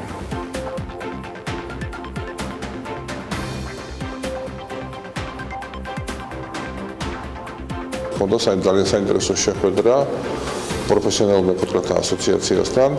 შეხვედრის მიზანი იყო კოორდინაციაში მოგვიყვანა ჩვენი ხმებები და მეფუტკრეების ინტერესები დაგვეცვა, რათა წამლობითი ღონისძიებები განვახორციელოთ მაქსიმალური დაცვით ფუტკრის დაცულობით. ძალიან კარგი შეხვედრა იყო, მივახციეთ შეთანხმებებს. ანუ თითოეულ რეგიონში იქნება სპეციალურად ჩვენი სამსახურის მიერ აყვანილი მეფუტკრე, რომელიც კოორდინაციაში მოიყვანს ჩვენს მოქმედებებს და ასე ვთქვათ მეფუტკრეების ინტერესებს. თითოეულ სოფელში კონკრეტულად იქნება განხილული წამლობის აუცილებლობა, მოყვავილე მცენარეების რაოდენობა, მათი ფაზები, ისე რომ მაქსიმალურად იქნეს დაცული ფუტკარი და არ დავაზიანებთ ამ წამლობის დროს ფუტკარი. დაბრალება იმისა, რომ ფაროსანა წამალმა იმოქმედა ფუტკარზე, ეგ შეუძლებელი არ შეიძლება. სხვათა შორის ნებისმიერი შხამქიმიკატი, რომლითაც იწამლება გარე პირობები, მოქმედებს ფუტკარს. მაგრამ მოქმედებს გარკვეული დოზით. ხობის ტერიტორიაზე მყავს ფუტკარი, გზის პირას, რომელიც შეიწამლა იმდენჯერ, რამდენჯერაც შეწამლეს საერთოდ ფაროსანას წინააღმდეგ შეწამლა რამდენჯერაც იყო. თბილისისა და ბათუმის აეროპორტებში უკრაინული ქალაქების დასახელებების მარწერა შეიცვალა. დღევანდლამდე ამ ქალაქების სახელწოდებები რუსული ტრანსკრიფციით იწერებოდა, თუმცა ნახლა უკვე უკრაინულ ენაზე გამოჩნდება წარწერები. სოკარი 2020 წელს ბაქო-თბილისი-ჯეიჰანის მილსადენით მინიმუმ 4 მილიონი ტონა თურქმენული ნავთობის გადაზიდვას აანონსებს. Standard Poor's Global-თან ინტერვიუში სოკარის წარმომადგენელი აღნიშნავს, რომ გასულ წელს ამ მილსადენით 4,2 მილიონი ტონა თურქმენული ნავთობის ტრანსპორტირება განხორციელდება, წელს კი ეს მოცულობა ნაკლებია, თუმცა 2020 წელს ისევ გაიზრდება და არანაკლებ 4 მილიონ ტონას მიაღწევს. ნასიროვი ამბობს ინტერვიუს დროს, რომ მიმდინარეობს აქტიური სამუშაოები ამ მარშრუტით, ცენტრალური აზიის სხვა ქვეყნების ნავთობის გატარებაც რომ მოხდეს, მათ შორის განიხილება ბაქო-თბილისი-ჯეიჰანის მილსადენში ყაზახური ნავთობის დაბრუნებაც. როგორი დინამიკა იყო ნავთობის ბირჟებზე ბოლო 1 კვირის განმავლობაში და გაგრძელდა თუ არა საქართველოში ბენზინის ფასის კლების ტენდენცია? ახლა უკვე ლევან თაღიაშვილი გვიბრუნდება საქმიანი დილის ეთერში და ამ ყველა ინფორმაციას ლევანი გვეტყვის. დავიწყოთ ნიუ-იორკის ნავთობის ბირჟით, სადაც მცირედით გაძვირდა 1 ბარელის ფასი, თუმცა 2 დღის წინ ფასის კორექტირება მოხდა და ამჟამად ბარელის ფასი $49, როგორც ამას გრაფიკზე ხედავთ. ლონდონის საფონდო ბირჟაზე მოძრაობა იგივე მიმართულებით წარიმართა, მეტიც ამჟამად გასულ კვირასთან შედარებით 50 ცენტით უფრო იაფი ნავთობი გვაქვს და მისი ღირებულება $67.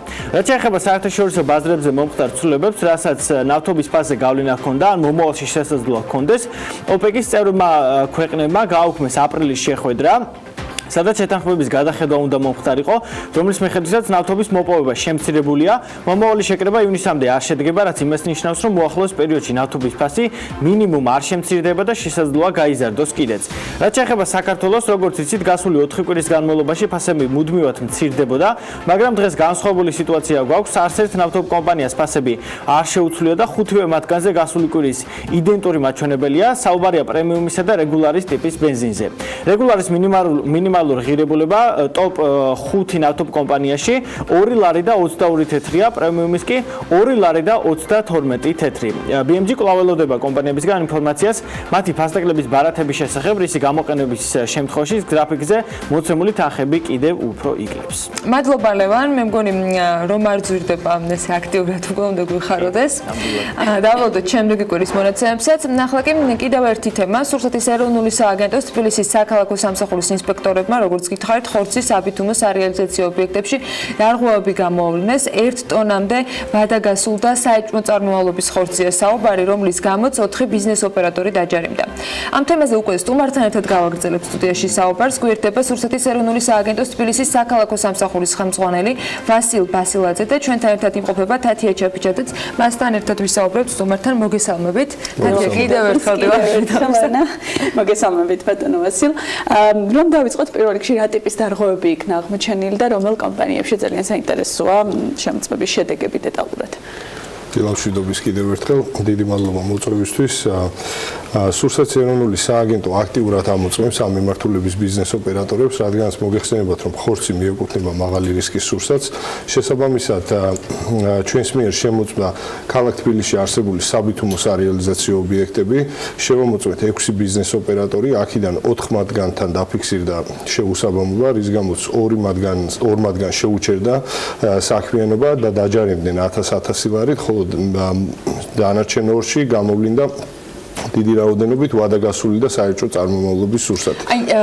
კლასიფიკაცია მინდა კითხოთ, როცა სხვადასხვა თქვათ სახელებით ვამბობთ, რომ ეს პრობლემა იყო ორგან, ეს განსხვავებული პრობლემა იყო დანარჩენ შემთხვევაში. რამდენად საშიში შეიძლებოდა ყოფილიყო ამ ხორცის ბაზარზე მოხვედრა უკვე რეალურად ჩვენთვის მომხმარებლებისათვის და რა სხვაობა არის, თქვათ, წარმომავლობაზე როცა ვსაუბრობთ, ეკლდა დოკუმენტაცია ამას თუ საერთოდ ხშირად მიდის ხოლმე საუბარი, რომ ცხენის ხორცია და ასე შემდეგ. მიუხედავად იმისა, რომ სრული წარმოსადგენა საიდანაც შეიძლება ამდენი ცხენის ხორცი იყოს, მაგრამ მაინც. 2 ბიზნეს ოპერატორთან დაფიქსირდა კრიტიკული შეუსაბამობა. კრიტიკული შეუსაბამობა არის ისეთი შეუსაბამობა, რომელიც ადამიანის სიცოცხლეს და ჯანმრთელობას უშუალოდ პირდაპირ აყენებს საფრთხეს. შესაბამისად, ჩვენ მათ შეუჩერეთ საწარმოო პროცესი, დავაჯარიმეთ, ხოლო დანარჩენ 2-თან გამოვლინდა დიდი რაოდენობით ვადაგასული და საეჭვო წარმომავლობის. ვადაგასული თავისი შინაარსით გულისხმობს, რომ ეს იგი ვადაგასულია. რაც შეეხება საეჭვო წარმომავლობის ხორცს, ბიზნეს ოპერატორმა ვერ წარმოადგენს ვერანაირი დოკუმენტაციას, ანუ მიკვლევადობას გულისხმობს, საიდან იყო ეს ხორცი წამოსული, იყო თუ არა ის ვეტერინარული ზედამხედველობის შესაბამისად დამუშავებული და აქედან გამომდინარე ჩვენ ეს ხორცი მივიჩნიეთ მავნებლად და ადამიანისთვის მოხმარებისთვის არ იყო ეს შეუსაბამო შესაბამისი უпростоრად და აქედან გამომდინარე ჩვენს მიერ ეს იქნა დალუქული შემდგომი განადგურებისთვის. პირველი შემთხვევა იყო ამ კომპანიებისთვის დაჯერიმება და ასევე მინდა გითხოთ რა პრინციპით არჩევს სურსათის ეროვნული სააგენტო რომელ ობიექტში ამოწმებს. ერთ-ერთ კომპანიაში ეს იყო ხელმეორე ანუ განმეორებითი დარღვევა, რის გამოც ის განმეორებით როგორ არის იცით, ანუ პირველ ჯერზე არის 1000 ლარიანი ჯარიმა, 12 თვის განმავლობაში იგივე დარღვევა ჯარიმდება უკვე 3000 ლარით. ეს ბიზნეს ოპერატორი ჩვენ 3000 ლარი დავაჯარიმეთ და ის გაურკვეველი ხორცის დავლუქეთ. რაც შეეხება შემოწმების პრინციპს, სააგენტო რა თქმა უნდა მოქმედებს რისკების შეფასების საფუძველზე, როგორც უკვე ვთქვი, ხორცი არის მაღალი რისკის სურსათი, შესაბამისად ხორცის პროდუქტების და ხორცის სარეალიზაციო ობიექტების შემოწმება უფრო ხშირად ხორციელდება, ვიდრე დაუშვათ ბოსტნეულის სარეალიზაციო ობიექტების შემოწმება თავისი შინაარსიდან გამომდინარე. რამდენად ხშირად, რამდენად აქვს რუსეთის ეროვნულ სააგენტოს იმის რესურსი, რომ სრულად მოხდეს ობიექტების შემოწმება და იმ სიხშირით, რომ თქვათ მომხმარებელი იყოს დაცული, რომ რაღაცა ვადაგასულ და სხვა საერთო წარმომავლობის ხორცს არ მიირთმევს. რაც შეეხება სიხშირეს, ალბათ 100%-ით ეს არც ერთ ქვეყანაში არ ხდება ამის შემოწმება. მე ამაში იმას გულისხმობ, რომ დღეის მდგომარეობით ქალაქ თბილისში არის 14000 რეგისტრირებული ბიზნეს ოპერატორი, შესაბამისად მთელი წლის განმავლობაში 14000-ვე ბიზნეს ოპერატორის შემოწმება ეს წარმოუდგენელი იქნება და ამაზე არც უნდა იყოს აქცენტები გაკეთებული, თუმცა იმ პრიორიტეტების მიხედვით, რაც შეეხება მაღალი რისკის სურსათს, მათ შორის რძეს და რძის პროდუქტებს, ხორცის პროდუქტები, თევზი და ასე შემდეგ, ეს ყველაფერი წლიური გეგმის ფარგლებში მოწმდება იმ სიხშირით, რა სიხშირითაც უნდა შემოწმდეს. თუმცა რაც შეეხება რესურსს, რა თქმა უნდა, უკეთესი იქნებოდა თუ მეტი რესურსი ექნებოდა სააგენტოს ადამიანურ რესურსს გულისხმობ. რეალურად სააგენტო ხო რამდენიმე თქვა რგოლს ამოწმებს, იგივე არის, როდესაც მოწმდება ხორცი, როცა დაკლახდება ცხოველის, ვიდრე ის გადავა თქვა საწყობში, შემდეგ თქვა მაღაზიებში ხდება შემოწმება, ამ შემთხვევაში საბითუმო შემოწმება იყო. აი ამ ჯაჭვში რამდენად არსებობს რისკი, რომ თუნდაც სიცოცხლისათვის საფრთხის შემცველი პროდუქტი მოხვდეს უკვე ჩვენს მაცევრებში, სადაც შემოწმება აღარ განხორციელდება სამსახურის მხრიდან. რისკები ალბათ ყოველთვის არსებობს, ზუსტად მაგიტომ არსებობს სურსათის ეროვნული სააგენტო.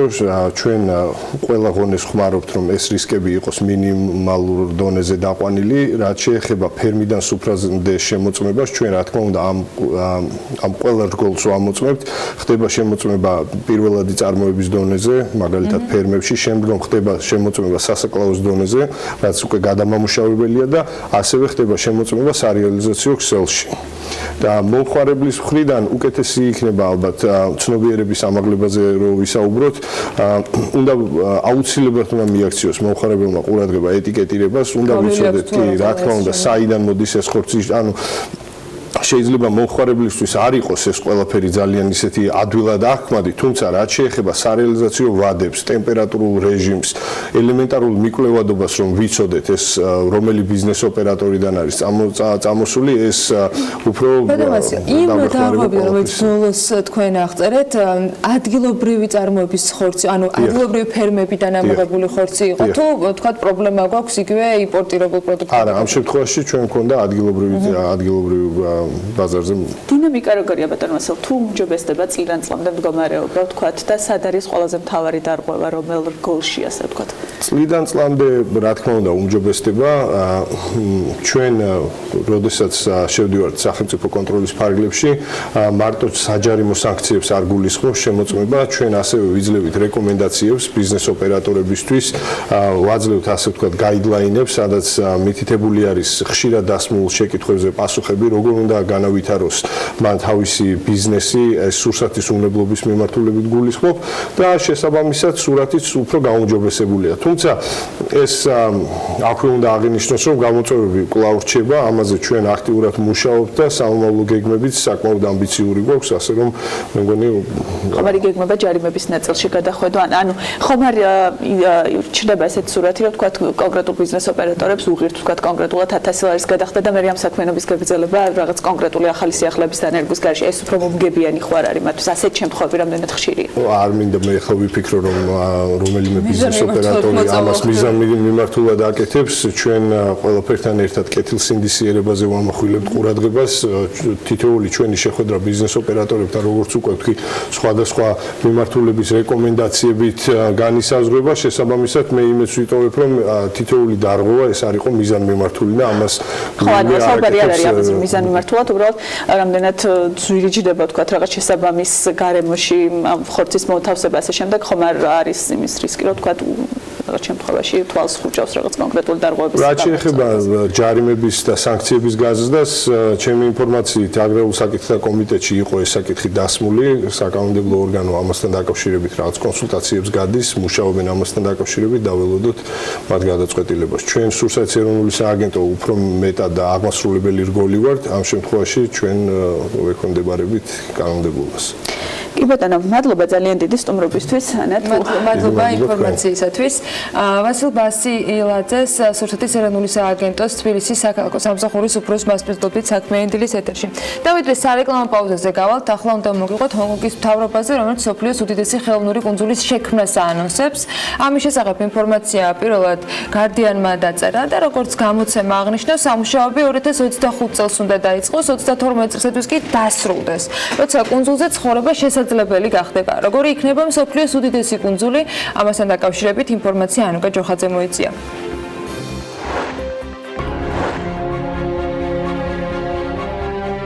2022 წელს ჰონკონგს მსოფლიოში ყველაზე დიდი ხელოვნური კუნძული ექნება, რომლის შექმნაზეც საერთო ჯამში 624 მილიარდი ამერიკული დოლარი დაიხარჯება, საიდანაც 80 მილიარდის ოდენობის ინვესტიციას ადგილობრივი ხელისუფლება განახორციელებს. მშენებლობა Land to Tomorrow Vision-ის ფარგლებში ხორციელდება, რომელიც ჩინეთში მესამე ყველაზე დიდი და ძლიერი ბიზნეს ცენტრის შექმნას ითვალისწინებს. პროექტის ერთ-ერთი უმთავრესი იდეა ახალი საცხოვრებელი ადგილების შექმნა, რომლის დეფიციტით წლებია უკვე პრობლემას წარმოადგენს.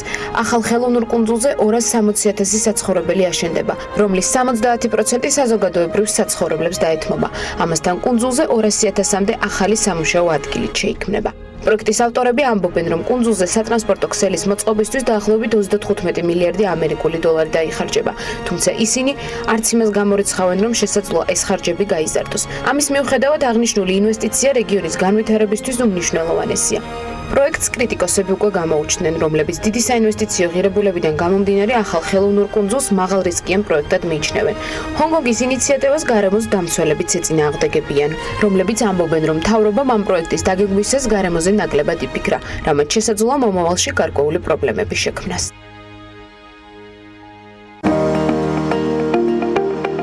ამინდის პროგნოზის სპონსორია სადაზღვევო კომპანია უნისონი. თავისუფალი დაზღვევა თქვენი სიმშვიდისათვის.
პროგნოზის სპონსორია სადაზღვევო კომპანია უნისონი. თავისუფალი დაზღვევა თქვენი სიმშვიდისათვის.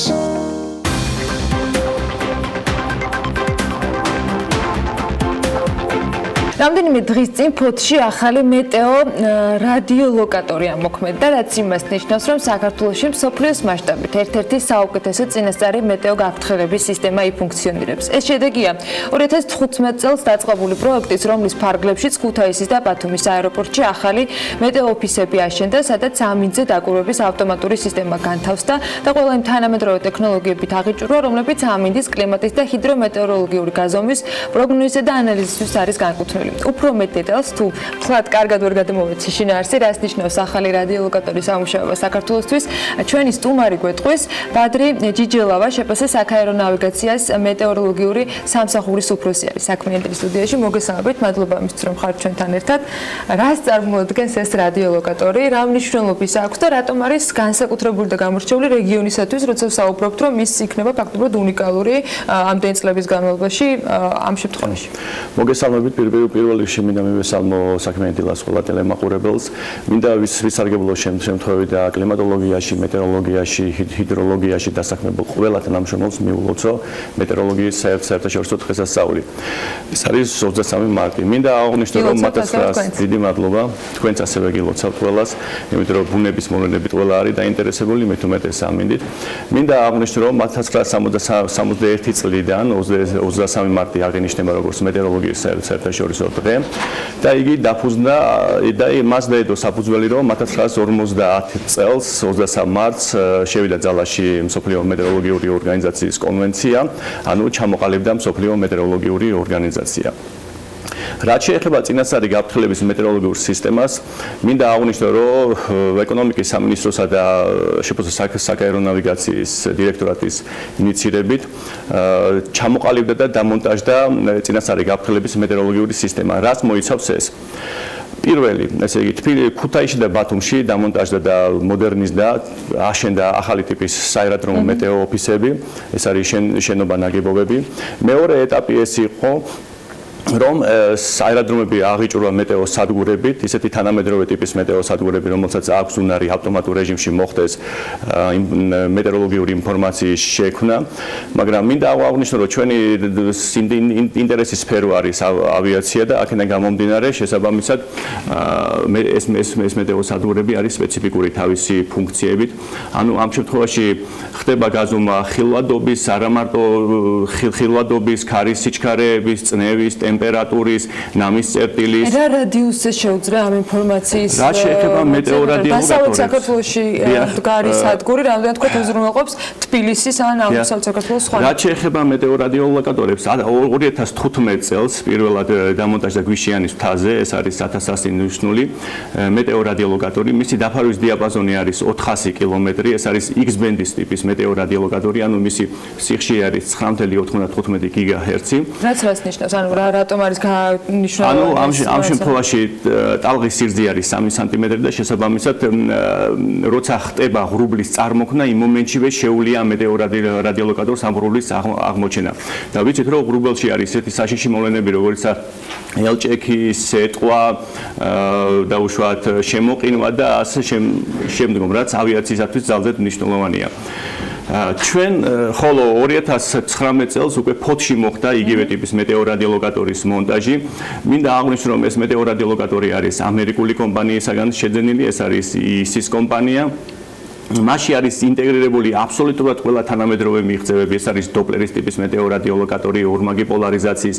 ანუ ნიშნავს ორმაგი პოლარიზაცია ამ შემთხვევაში ნიშნავს, რომ ელექტრომაგნიტური გამოსხივება ვრცელდება როგორც ჰორიზონტალურ, ასევე ვერტიკალურ სივრცეში, რაც გვაძლევს იმის საშუალებას, რომ მოვახდინოთ ანუ კლასიფიკაცია გავაკეთოთ ლითომეტეორებისა და ჰიდრომეტეორების. ანუ ასეთი ტიპის მეტეორადიოლოგატორს აქვს უნარი განარჩიოს ჰაერში არსებული მტვერი, სეტყვა, თოვლის ფიფქი, კრისტალები, წვიმის წვეთი, რაც ძალზე მნიშვნელოვანია ესე დეტალური ინფორმაცია როცა გვაქვს. პლუს ამას ეს არის დოპლერის ტიპის მეტეორადიოლოგატორი, დოპლერის პრინციპი ეს დაფუძნებულია დოპლერის პრინციპი გვაძლევს იმის საშუალებას, რომ განსაზღვროთ ქარის სიჩქარეები, ქარის მიმართულები თუ როგორც მიწისპირა, ასევე სიმაღლეებზე და რაც ავიაციისათვის ძალზე მნიშვნელოვანია, რადგან ამ შემთხვევაში ემსახურებით ხოლმე თქვა საქართველოში მდებარე აეროპორტებს და იმ თქვა ოპერატორებს, რომლებიც საქართველოს აეროპორტებს იყენებენ, თუ მაგალითად აი როცა ვსაუბრობთ ფოთში დამონტაჟდა, შეიძლება თურქეთისთვისაც იყოს ასეთი თქვა ინფორმაციის საჭირო და ხდება გაცვლა. ვრცელდება VMO-ს ბაზაში, მინდა აღვნიშნო, მაგრამ ამის საფუძველზე ჩვენი სინოპტიკოსები გამოსცემ შესაბამის შეტყობინებებს, გაფრთხილებებს, სიგმეტების სახით, აირმეტების სახით, ანუ მნიშვნელოვანი ამინდის მოვლენების სახით და შესაბამისად ეს ინფორმაცია ვრცელდება ავსტრიის ვენის რეგიონალურ ცენტრში და ვენის რეგიონალური ცენტრი უკვე ავრცელებს მთელ მსოფლიოში. ანუ თურქეთიდან თუ მოფრინავს რომელიმე ავიაკომპანია, იგი წინას იღებს ამ ინფორმაციას და ამის საფუძველზე იღებს გადაწყვეტილებას გამოფრინდეს თუ არა. რამდენად ამცირებს რისკებს იგივე ავიაფრენების უსაფრთხოების ნაწილში ასეთი ინფორმაციის არსებობა და რამდენად მნიშვნელოვანი არის როცა სრულად ინფორმირებული არის ასეთი თქვათ ტიპის რადიოლოკატორებისგან ფრინავი იქნება თუ ავიაკომპანია თუ შესაბამისად. რა თქმა უნდა ეს მნიშვნელოვანია. პირველ რიგში მეტეორადიოლოკატორის ძირითადი ფუნქცია და ძირითადი პლუსი ის არის რომ საქართველოს სივრცეს კი არ ფარავს ეს მარტო არამედ თურქეთის ტერიტორიასაც ფარავს ნაწილობრივ აზერბაიჯანის, ასომხეთის, რუსეთის ტერიტორიასაც. ამასთან ერთად მე როგორც აღვნიშნე, რისკების მინიმუმამდე ხდება დაყვანა, ჩვენ შეგვიძლია ოპერატიულ რეჟიმში მივიღოთ ეს ინფორმაცია და მივაწოდოთ საფრენოსნო ეკიპაჟებს შესაბამისად თუ რაიმე საშიში მოვლენები არსებობს. მაგრამ თავისი ფუნქციური თვალსაზრისით მეტეორადიოლოკატორი სცილდება ავიაციის სფეროსაც, მე როგორც აღვნიშნე მასში ინტეგრირებულია სხვადასხვა ამერიკის სამეცნიერო კვლევითი ინსტიტუტების მიერ დამუშავებული მოდელებია და შესაბამისად იგი გვაძლევს დაუშვათ ციკლონი თუ შემოვიდა დასავლეთ საქართველოდან და გადაადგილდება მასში არის შადებული ისეთი მოდელები რომელიც გარკვეული 2 საათის წინწრები პერიოდით შეიძლება მოგვცეს ინფორმაცია რა ლოკაცია ექნება მეტეორადიოლოკატორს ამ ციკლონს შესაბამისად მოხდება ციკლოგენეზისი თუ ციკლოლიზი ანუ ეს ციკლონის შესუსტება თუ გაძლიერდება შესაბამისად ეს ავტომატური ინფორმაცია თუ უკვე შემდეგ შესაბამისად ანუ ადამიანური ფაქტორია თუ ინფორმაციის დამუშავება ავტომატურად ანუ კიდევ ერთხელ მეორე ამაში ჩადებულია მოდელები და ამ მოდელების საშუალებით უკვე გარკვეული ღილაკებზე თითის დაჭერით უკვე შეგვიძლია მივიღოთ ეს დამატებითი ინფორმაცია ანუ მივიღოთ წინსწრები 2 საათის პროგნოზი. ანუ ძალიან დიდ და მნიშვნელოვანი ინფორმაციას ჯამში გავუშვებთ. აკლია თუ არა ამ რადიოლოკატორებს საქართველოს მასშტაბით რომელიმე რეგიონში გეგმავთ თუ არა მომავალში თქვა დამატებითი ტექნიკით აღჭურვას იმისათვის რომ თქვა ეს პროცესი იყოს დასრულებული იმიტომ რამდენიმე წელი მიმდინარეობდა დღეს შეგვიძლია ვთქვათ რომ ფინიშზე გავდით თუ არის კიდევ რამე დარჩენილი. ნუ ავიაცია ისეთი სფეროა ყოველთვის ვითარდება ახალი ტექნოლოგიები შემოდის ახალი გამოწვევებია და ჩვენ შესაბამისად ამ გამოწვევებს მიყვები და პასუხობთ. ანუ რო ვთქვათ რომ არაფერს არ გვეგმავთ უახლოეს მომავალში არ იქნება მართალი იმიტომ რომ ჩვენი ბიზნეს გეგმები გვაქვს ამ ბიზნეს გეგმებიდან გამომდინარე დაგეგმილი გვაქვს სხვადასხვა პროექტები ეს არა მარტო მეტეოროლოგიურ სამსახურს ეხება არამედ მთლიანად საქარო ნავიგაციას ეხება და ყველა სამსახური მისი პასუხისმგებლობის სფეროში შეგვიძლია კონკრეტული ვთქვათ დავანესოთ კიდეც ჩვენი სტუდიიდან რას ველოდებით? აი მაგალითად უახლოეს პერიოდში სურვილი მაქვს და უკვე მაქვს გარკვეულ კომპანიებთან ურთიერთობა მინდა ესე იგი სატელიტური ინფორმაცია მივიღო ეს არის ესე იგი სატელიტების მეშვეობით ზემოდან ხდება სივრცის გადაღება სხვადასხვა დიაპაზონში სკანირება ხდება და უკვე ესეც ღრუბლების განლაგებას გვაძლევს ანუ თუ მეტეორადიოლოკატორი მიწისქვეშიდან უყურებს ღრუბლების განფენილობას სატელიტური ინფორმაცია უკვე კოსმოსიდან მოგცემს ამ ინფორმაციას და ზედდებით უფრო მეტი ინფორმაცია, უფრო სრულყოფილი ინფორმაცია იქნება, რაც გვაძლევს იმის საშუალებას, რომ საქართველოს რეგიონში მთლიანად, ესე იგი, არავითარი საშიში ყველანაირი საშიში მოვლენა, რომ მაღურიცხავი არ იყოს და დროულად მივაწოდოთ ეს ინფორმაცია საფრენოსნო ეკიპაჟებს. მადლობა საინტერესო სიახლეებისთვის წარმატებას გისურვებთ ბადრი ჯელავას შეფასე საქარო ნავიგაციის მეტეოროლოგიური სამსახურის უფროს მასპინძლობდით საქმიანი დილის ეთერში წარმატებას ვუსურვებთ და კიდევ ერთხელ ვუერთდები მილოცვას რომელიც 23 მარტს აღნიშნა ამ სფეროში მოღვაწე ადამიანებისთვის. ფიტრიერ სარეკლამო პაუზაზე გავალთ თაიმის მიერ პლანეტის 100 ყველაზე დიდ მოაზროვნეს შორის დასახელებულ პროფესორთან ინტერვიუ უნდა შემოგთავაზოთ საქმიანი დილის ეთერში რომელიც გიორგი საკაძემ და ელენე კვანჭელაშვილმა ჩაწერეს. თქვენ გაქვთ ნათქვამი რომ ინფრასტრუქტურა უკეთესია თუ აშენდება საბიუჯეტო სახსრებით და არა კერძო ინვესტიციით. რატომ ფიქრობთ ასე? და როგორ გონიათ სახელმწიფომ უნდა აშენოს მაგალითად იგივე ანაკლიის სპორტი, რომელიც ჩვენი სატრანზიტო პოტენციალის ასათვისებლად ძალიან მნიშვნელოვანი ინფრასტრუქტურაა და აქვე გკითხავთ, როგორ ფიქრობთ საქართველოს აქვს საერთოდ ასეთი სატრანზიტო პოტენციალი? ტრანზიტი ძალიან მნიშვნელოვანია საქართველოსთვის. ეს ქვეყანა მსოფლიოს ისტორიაში ერთ-ერთი უძველესი და ძალიან ცნობილი სატრანზიტო კვანძია. ეს შესაძლებლობაა, მაგრამ სირთულეების მნიშვნელოვანი წყაროც არის. გარშემო ყველას უნდა ამ ნამსხრის რაღაც ნაჭერი შეხვდეს. Silk Road-ზე ვსაუბრობთ.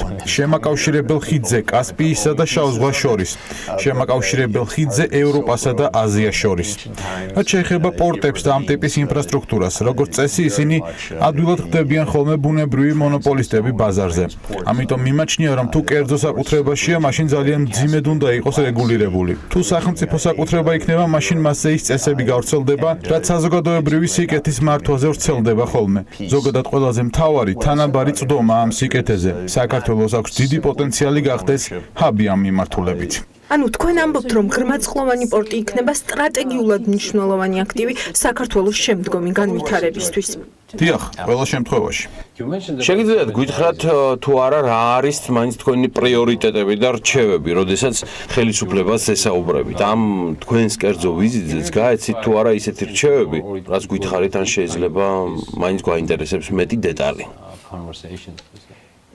გაეროში მდგრადი განვითარების მიზნების კუთხით ვარ მრჩეველი და ამ სამუშაოს სრულად მოხალისეობრივ საწყისებზე ვწევ, რადგან მიმაჩნია, რომ მდგრადი განვითარება მართლა საკვანძო საკითხია. მდგრადი განვითარების მთავარი მიზნებია თანასწორი წვდომა ჯანდაცვაზე, განათლებაზე, ინფრასტრუქტურაზე, დაცულ და სუფთა გარემოზე. ამდენად ჩემი რჩევებია კონკრეტული ინდიკატორების შექმნა და შემდეგ მათი მონიტორინგი იმისთვის, რომ პროგრესი ზუსტად გაიზომოს. ჩემი რჩევა ასევე ეს მიმართულებები გაერთიანდეს სტრატეგია 2030-ში, რომ საქართველოს ჰქონდეს გრძელვადიანი ხედვა, საით მიდის და რატომ. საქართველო ჯერ კიდევ ღარიბი ქვეყანაა. აქედან გამომდინარე, თქვენი რჩევაა, რომ სტრატეგიული ხედვა შეიმუშაოს საქართველომ ყველა თქვენს მიერ ჩამოთვლილი მიმართულებებით, თუ ფული დახარჯოს ამაში. საქართველოს მთავრობა ისედაც ახორციელებს უნივერსალურ ჯანდაცვას, ახლა მეტის დახარჯვას აპირებს განათლებაში. საიდან უნდა მოიტანოს ცოტა დასაქმებულმა და მაინც შედარებით ღარიბმა გადასახადის გადამხდელმა ამდენი ფული ბიუჯეტში?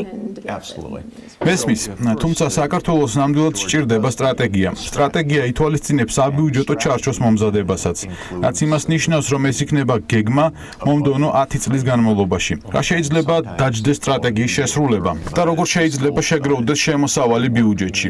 მე შერეული ეკონომიკის მომხრე ვარ. წავახალისოთ კერძო სექტორი, მაგრამ გავაძლიეროთ სახელმწიფოც. თანაბარი წვდომა განათლებაზე, ჯანდაცვაზე, ინფრასტრუქტურაზე, რა თქმა უნდა, თავის თავში მეტ დაბეგვრას და უფრო მაღალ გადასახადებსაც გულისხმობს.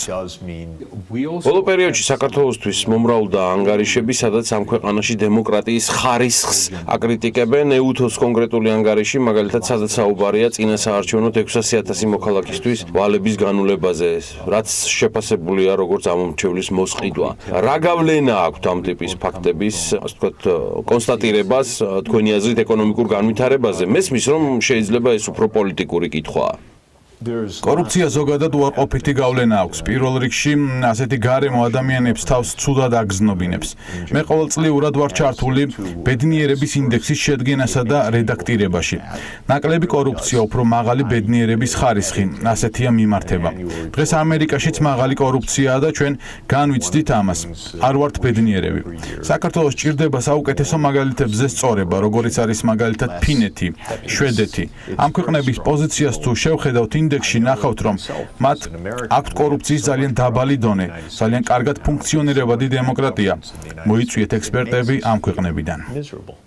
როგორც წესი, მაღალია პოზიციები კანონის უზენაესობის ნაწილშიც. ძალიან მაღალი. ამიტომ ვფიქრობ, რომ ექსპერტიზის გაზიარება მნიშვნელოვანი შეიძლება იყოს საქართველოსთვის. ერთია მექანიკა. როგორ ჩავატაროთ არჩევნები, როგორ გავხადოთ ფინანსები უფრო გამჭირვალე, როგორ ავიცილოთ თავიდან კორუფცია, როგორ უზრუნველყოთ ხმების სამართლიანი დათვლა. ამერიკას ნუ მივმართავთ, რადგან დღეს იქ ნამდვილი კოშმარი ხდება. მოდით საქართველოში. მაგრამ ვფიქრობ, რომ სწორი როლური მოდელები ძალიან დაეხმარება საქართველოს წინსვლაში. უცებ გამახსენდა თქვენი ფრაზა, რომელსაც ხშირად იყენებთ ხოლმე სხვადასხვა კონტექსტში, სხვადასხვა ინტერვიუში. პოლიტიკის ტრიუმფი ეკონომიკაზე. დიახ. კიდევ ერთი ასპექტია, კორპორაციების ტრიუმფი პოლიტიკოსებზე. ასეთი სურათი გვაქვს დღეს ჩვენ ამერიკაში, რაც არ არის თავისუფალი ბაზარი, უფრო კორპორატოკრატია. როგორ უნდა ენდო მთავრობას, როცა იცი, რომ მას მართავს ExxonMobil ან Chevron? ხო, მაგრამ ეს კომპანიები ბიუჯეტში ყველაზე მეტსაც იხდიან, რასაც მერე მთავრობა ანაწილებს. თუმცა ასევე ყველაზე უკეთ შეუძლიათ თავი აარიდონ გადასახადებს. დრო აღარ ყოფნის და ბოლო კითხვა ასეთია. გადაიხედება თუ არა საქართველოს ბედნიერების ინდექსი თქვენი ვიზიტის შემდეგ? დარწმუნებული ვარ, რომ საქართველოში აუცილებლად გაიზრდება ბედნიერების შეგრძნება, ეკონომიკა და ძალიან დიდი იმედი მაქვს, რომ სამეზობლოს ურთიერთობებიც დასტაბილურდება. Thank you for your time. Thank you so much. Thank you. ამინდის პროგნოზის სპონსორია სადაზღვევო კომპანია უნისონი. თავისუფალი დაზღვევა თქვენი სიმშვიდისათვის.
სპონსორია სადაზღვევო კომპანია უნისონი.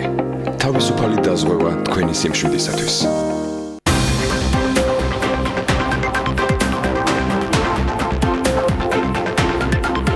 რეკლამის შემდეგ დავბრუნდით პირდაპირ ეთერში და სულ რამდენიმე წამში პრესკონფერენცია უნდა შემოგთავაზოთ. მამუკა ბახტაძე იენ სტოლტენბერგთან შეხვედრის შემდეგ უკვე მედიის კითხვებს ეპასუხებს. გთავაზობთ სწორედ ამ პრესკონფერენციის პირდაპირ ეთერს.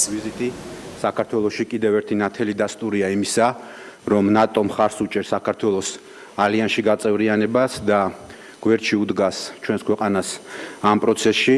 ჩვენ დიდად ვაფასებთ, რომ გენერალური მდივნის ვიზიტის ფარგლებში ის ასევე დაესწრება ნატო საქართველოს სწავლებას, რომლის მიზანია ჩვენი ქვეყნის თავდაცვითი შესაძლებლობების კიდევ უფრო გაძლიერება და ნატოსთან თავსებადობის ამაღლება. მინდა აქვე ვისარგებლო შემთხვევით და მადლობა გადაუხადო ყველა მონაწილე ქვეყანას, ვინც მონაწილეობს ამ სწავლებაში და უსურვო წარმატებული და ნაყოფიერი სწავლება. ნატოში გაწევრიანება არის საქართველოს საგარეო და უსაფრთხოების პოლიტიკის უმნიშვნელოვანესი პრიორიტეტი. ქართული საზოგადოების უდიდესი ნაწილი მხარს უჭერს საქართველოს მისწრაფებას, რომ გახდეს ნატოს სრულფასოვანი წევრი და ეს კიდევ ერთი დასტურია იმისა, რომ ჩვენი არჩევანი არ გახლავთ მხოლოდ პოლიტიკური არჩევანი, ეს გახლავთ ღირებულებებზე დაფუძნებული არჩევანი, რომ საქართველო გახდეს ნატოს წევრი. აქვე მოგეხსენებათ, რომ ჩვენს ახალ კონსტიტუციაშიც გავაკეთეთ ჩანაწერი ამ პრიორიტეტის შესახებ, რაც კიდევ ერთხელ ადასტურებს, რომ ქართველი ხალხის არჩევანი არის შეუქცევადი და მტკიცე. ჩვენ შეხვედრაზე განვიხილეთ საქართველოში ნატოს გაწევრიანების გზაზე მიმდინარე პროგრესი, ევროატლანტიკური ინტეგრაციის გზა, რა თქმა უნდა, გულისხმობს ძალიან ბევრი მნიშვნელოვანი და ფუნდამენტური რეფორმის გატარებას. აღინიშნა, რომ საქართველოს მიერ ნაკისრი ვალდებულებები წარმატებით სრულდება და ინტეგრაციული მექანიზმის ეფექტიანი გამოყენება ეხმარება საქართველოს ნატოში გაწევრიანების საბოლოო მიზნის მიღწევაში.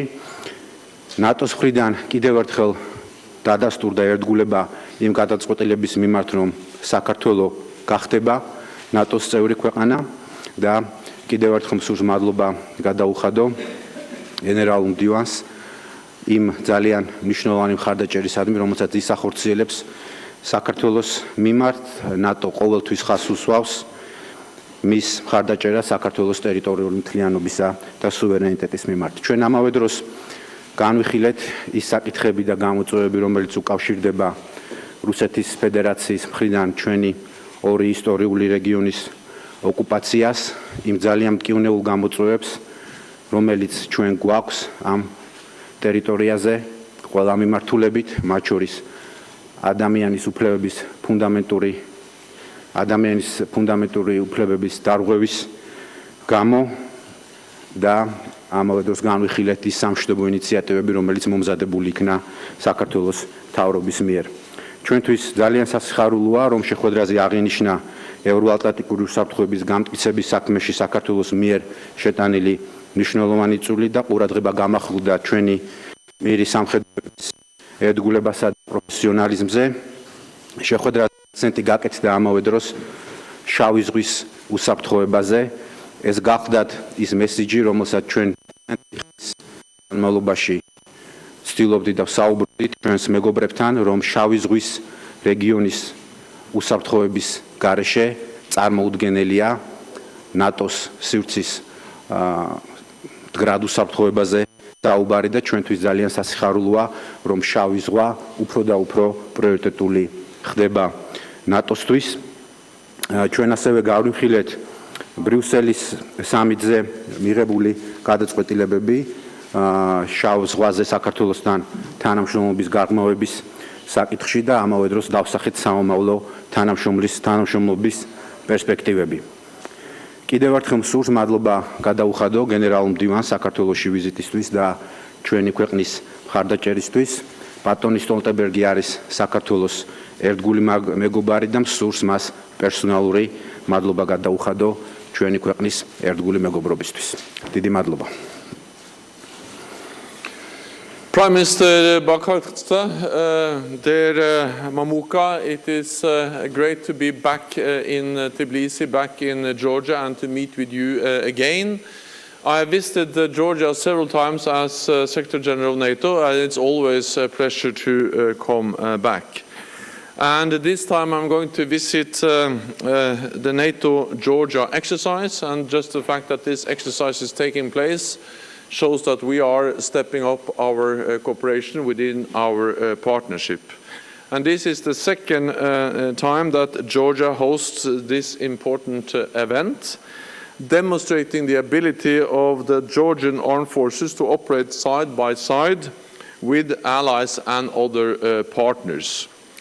This exercise is hosted by the NATO Georgia Joint Training Center, which has been working to strengthen our country's defense, or your country's defense, since it was inaugurated back in 2015.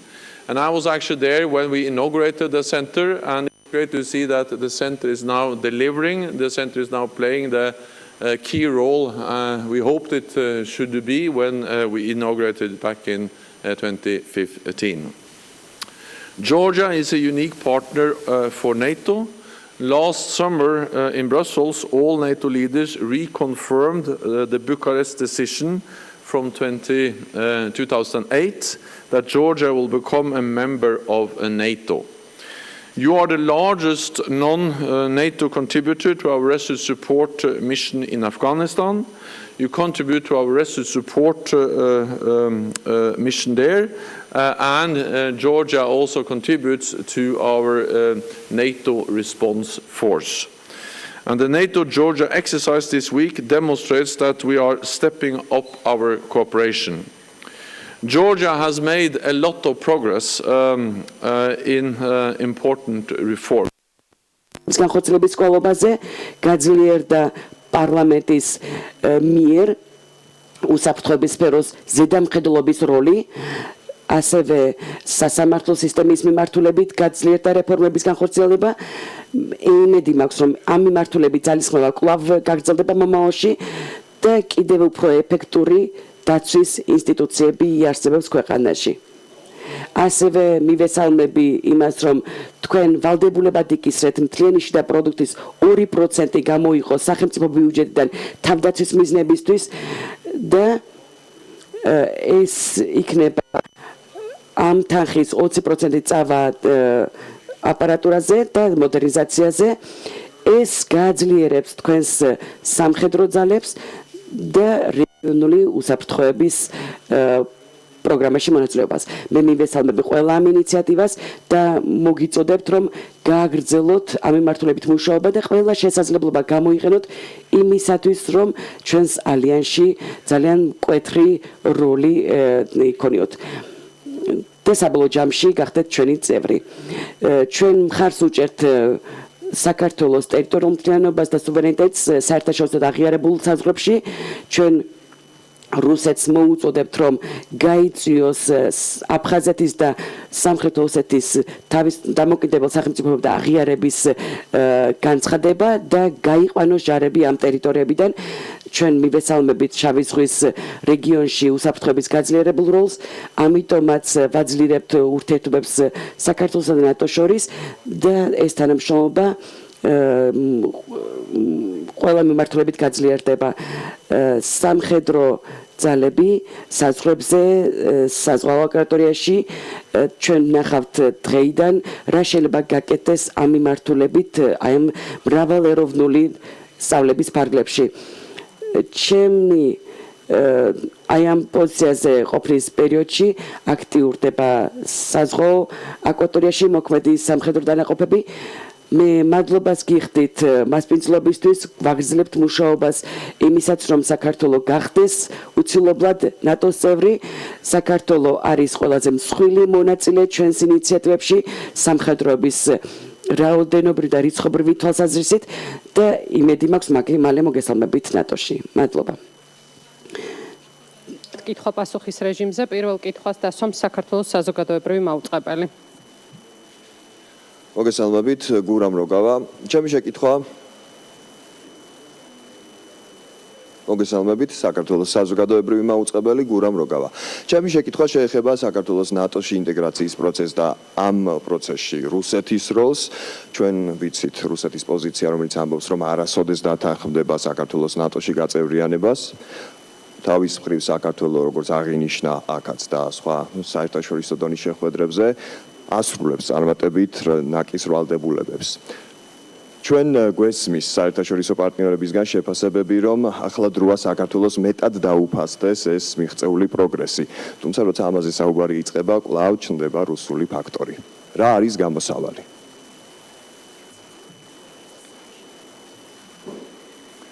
Well, for NATO, NATO-თვის პრინციპული მნიშვნელობის არის ის ფაქტი, რომ ყველა ერს გააჩნია თავისი არჩევანის გაკეთების შესაძლებლობა.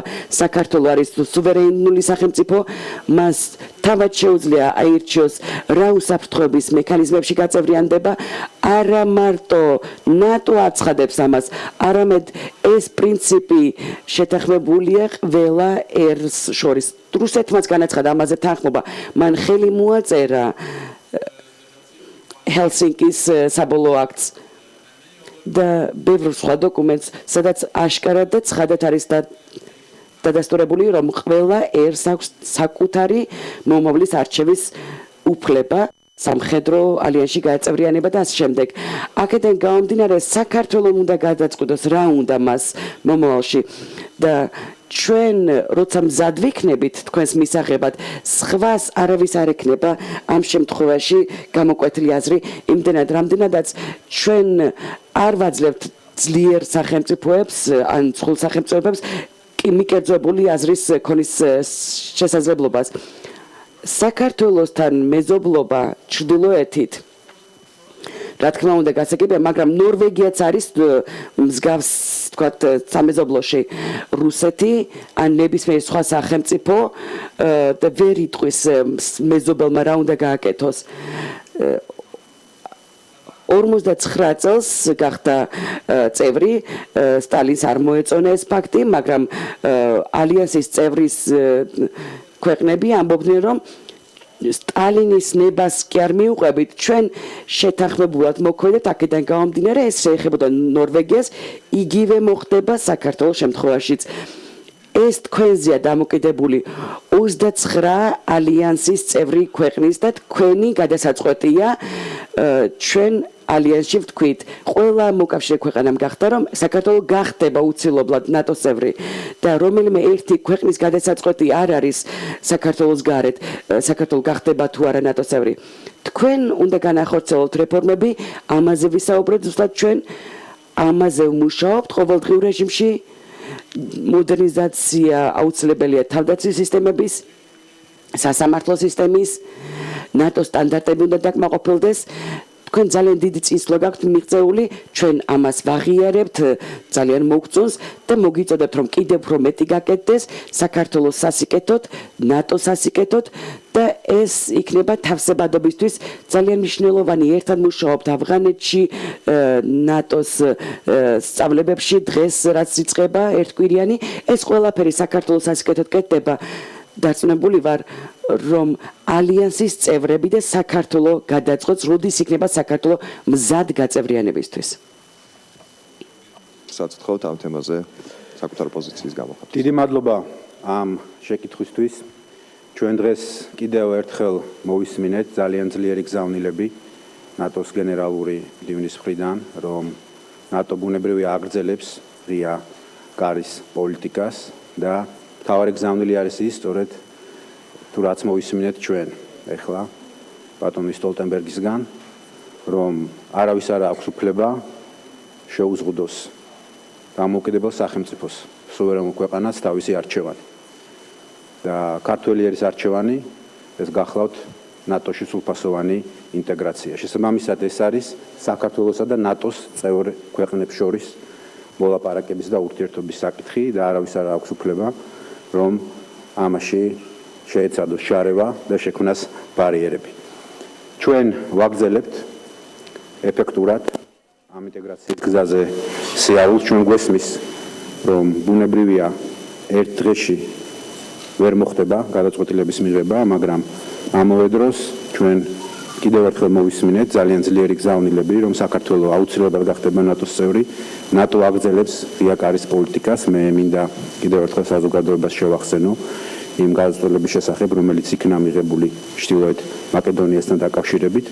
ამასთან ერთად ჩვენ გვაქვს ის რეფორმათა პაკეტი, რომელიც უნდა განვახორციელოთ, მოვახდინოთ მისი იმპლემენტაცია, კიდევ უფრო დაუახლოვდეთ ნატოს სტანდარტებს და ავამაღლოთ ჩვენი თავსებადობა ნატოსთან. მე დარწმუნებული ვარ, რომ ეს გადაწყვეტილება, ეს პრინციპული გადაწყვეტილება საქართველოსი აუცილებლად დადგება დღე და გახდება რეალობა.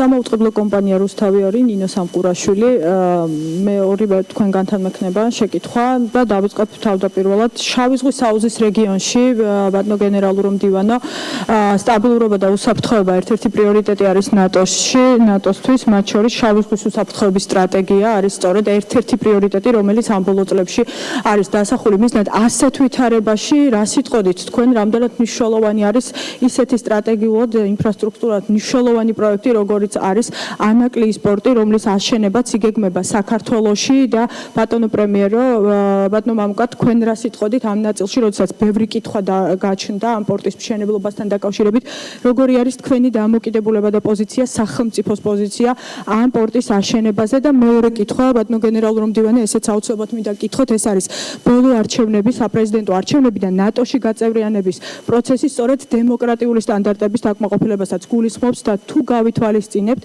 ეუთოს ბოლო დასკვნას და ასევე სახელმწიფო დეპარტამენტის ბოლო დასკვნას საკმაოდ მკაცრი დასკვნა იყო პირველად გამოჩნდა ისეთი ფრაზები როგორიც არის არჩევნების ყიდვა და ხმების ყიდვა და ასე შემდეგ ამ კონტექსტში მინდა გკითხოთ ეს ყველაფერი ხომ არ შეუშლის ხელს საქართველოს ნატოში გაწევრიანების პროცესს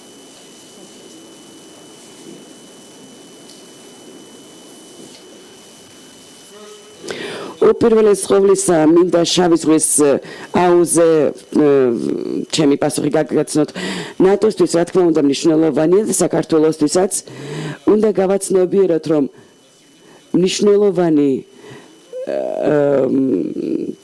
კონსტრუქციები ჩალაგდა ყირიმის ანექსიის რუსეთის მოკალათების კუთხით შავი ზღვის საზღვარზე უკრაინის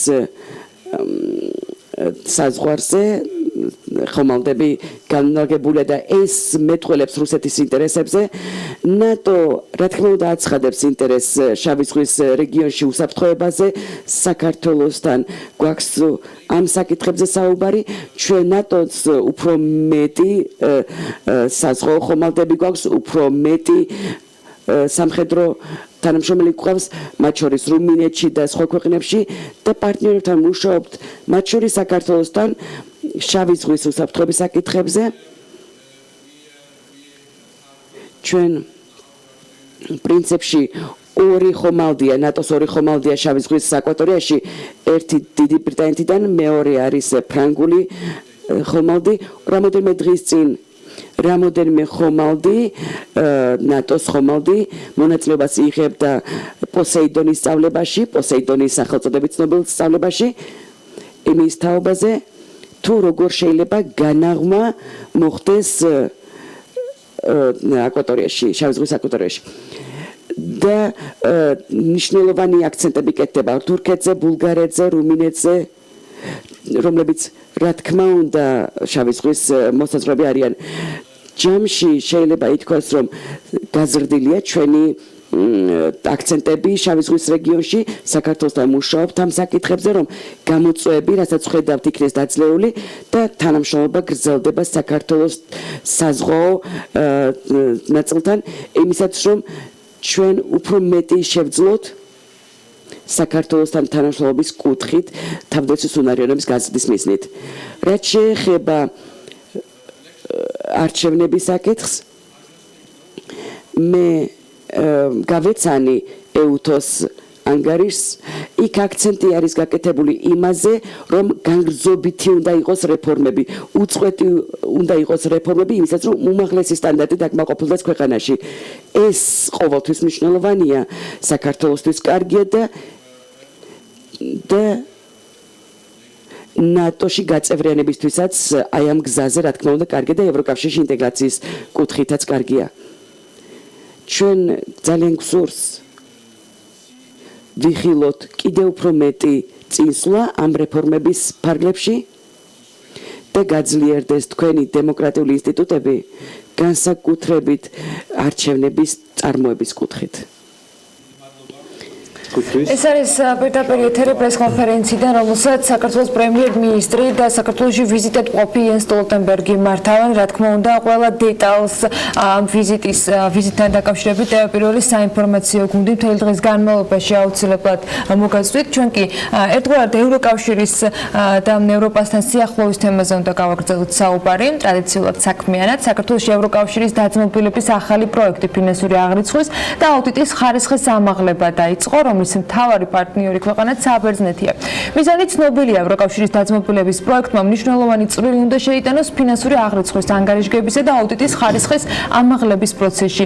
როგორ და რა მნიშვნელობა აქვს ამაზე დეტალებში ნიკოლოზ გაგვარკვევს, ფინანსთა მინისტრის მოადგილე გვერდება საქმიანი ეთერში. პრინციპში ჩვენთან ერთად არის მთელი ამ პრესკონფერენციის გამარჯვებაში, რასაც პირდაპირ ეთერში ვადევნებთ თვალს. მოგესალმებით, მადლობა იმის რომ ხართ ჩვენთან ერთად.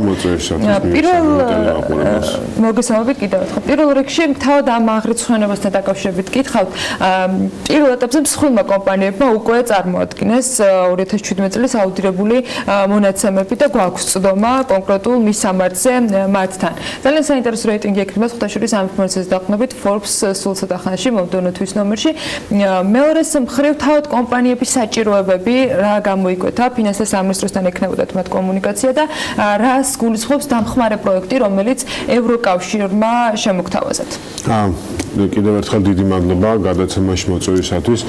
აღნიშნულ რეფორმას, რომელსაც საუბრობთ, ეს არის აღრიცხვის ანგარიშგებისა და აუდიტის რეფორმა, ეს არის ესე თქვა ჩვენი ასოცირების შეთანხმებით აღებული ვალდებულება და გარდა ამისა, აღნიშნულ რეფორმას აქვს ძალიან მნიშვნელოვანი ეკონომიკური დატვირთვა. პრინციპში ეს ითვალისწინებს არა მარტო თქვა ზოგადად აღრიცხვა ანგარიშგების და აუდიტის პროფესიის განვითარებას, არამედ უფრო მაღალ გამჭვირვალობას ეკონომიკაში, უფრო იოლად ცდომა შესაბამისად კაპიტალზე და ეს შემდეგ ჩვენ როდესაც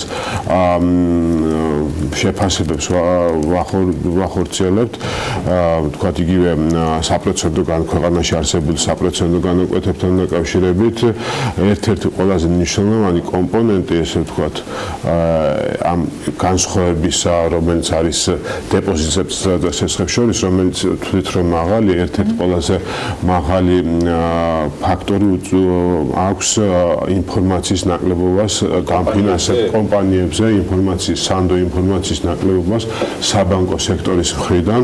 ამიტომ თვით რომ აღნიშნული რეფორმა, რომელიც ითვალისწინებს სწორედ გამჭვირვალობის უფრო მაღალ სტანდარტს, კომპანიებს ერთის მხრივ ესე ვთქვათ საშუალებას მიცემს, რომ უფრო ნაკლებად რისკიანი იყვნენ და უფრო მეტი, უფრო იაფი და უფრო იოლი დაკრედიტების საშუალება ჰქონდეს საბანკო სექტორიდან, მაგრამ მეორეს რო ეს არანაკლებ მნიშვნელოვანი, ეს გარკვეულწილად ესე ვთქვათ უფრო იოლად და უფრო მარტივად გზას ხსნის კაპიტალის ბაზრის მიმართულებით, რაც ერთ-ერთი მნიშვნელოვანი პრიორიტეტია. ამ თემებზე ესე ვთქვათ უფრო ხმად და დეტალურად შეგვიძლია სწავლების მოძიება შეიძლება თუმცა გამჭვირვალობა იქნება მაღალი. ეს რეფორმა ასე ვთქვათ უკვე დაიწყეთ, ახალი კანონი გვაქვს, შესაბამისად კომპანიებმა მორგება დაიწყეს, არამაც ახსენა უკვე არის აუდიტირებული ანგარიშები დიდი კომპანიების და ეს პროცესი გრძელდება. ყველას მოუწევს, ანუ პატარა კომპანიებსაც იდეაში მოუწევთ, რომ ასეთი ანგარიშგებები აკეთონ, ამ ხელა მასშტაბის არა, მაგრამ აუდიტი მაინც ჩაატარონ. ეს პროექტი როგორ დაგვეხმარება, ანუ უფრო კომპანიებისთვის არის, უფრო მთავრობისთვის არის, რომელზეც ჩვენ ახლა საბერძნეთი რატომ რა გამოცდილების გამზიარებელია საბერძნეთი ჩვენთვის? შევეცდები ესე ვთქვათ ეტაპობრივად ყველა შეკითხვას უყურესო. პირველ რიგში დავაზუსტებდი, კომპანიებმა უკვე დაიწყეს გამოქვეყნება, ესე ვთქვათ, მცირე და საშუალო კომპანიებმა, ეს არის კომპანიები, რომელთა ესე ვთქვათ აქტივების მოცულობა არის 50 მილიონზე მეტი, ანუ საკმაოდ მაღალი კომპანიები, რომელთა ბრუნვა არის 20 მილიონზე მეტი და თანამშრომელთა რაოდენობა 50 მილიონზე მეტი და აქ გვაქვს საკმაოდ მაღალი პროცენტი, ესე ვთქვათ, მათი ვინც რეალურად შეასრულა კანონის მოთხოვნები, ევროპული სტანდარტით მაღალი, ანუ 90%, ეს უფრო მაღალია ვიდრე აღმოსავლეთ ევროპის სტანდარტები. თუმცა ერთი დაზუსტება, ეს არის მსხვილი და საშუალო ბიზნესების სწორედ ის კატეგორია, რომელზეც ვისაუბროთ, რომელთაც ევალებათ აუდირებული ანგარიშების გამოქვეყნება, ხოლო საშუალო და მიკროკომპანიებს მათ აუდირება არ ევალებათ, მათ ესე ვთქვათ, მათ არსებული ესე ვთქვათ ანგარიშები, მათივე ესე ვთქვათ წარმოებული ანგარიშების გამოქვეყნება ევალებათ, ანუ ესე ვთქვათ უფრო მცირე კომპანიებისთვის აუდირების ხარჯი ესე ვთქვათ ხარჯს არ ითვალისწინებს, რაც საკმაოდ ხშირად დასმული შეკითხვაა.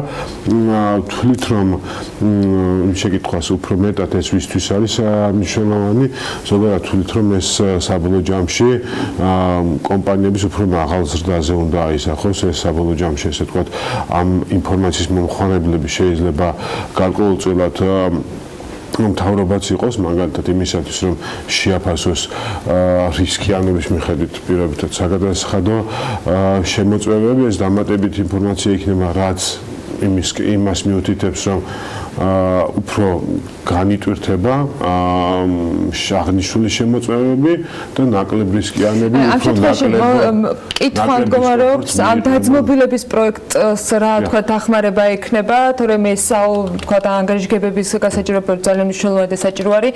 ეს კიდევ ცალკე თემა, მაგრამ აი ამ დაძმობილების პროექტის ფარგლებში რა თქვა ვისთვის არის ის დახმარება კომპანიებისთვის, ფინანსთა სამინისტროსთვის, თუ აი რა ფორმით იქნებიან ჩართული ევროკავშირის ესე ვთქვათ, ჩვენ აღნიშნული დაძმობილების პროგრამა ევროკავშირთან ერთად დავიწყეთ, შერჩევის პროცესში შეირჩა საბერძნეთის შესაბამისი უწყება, რომელიც საკმაოდ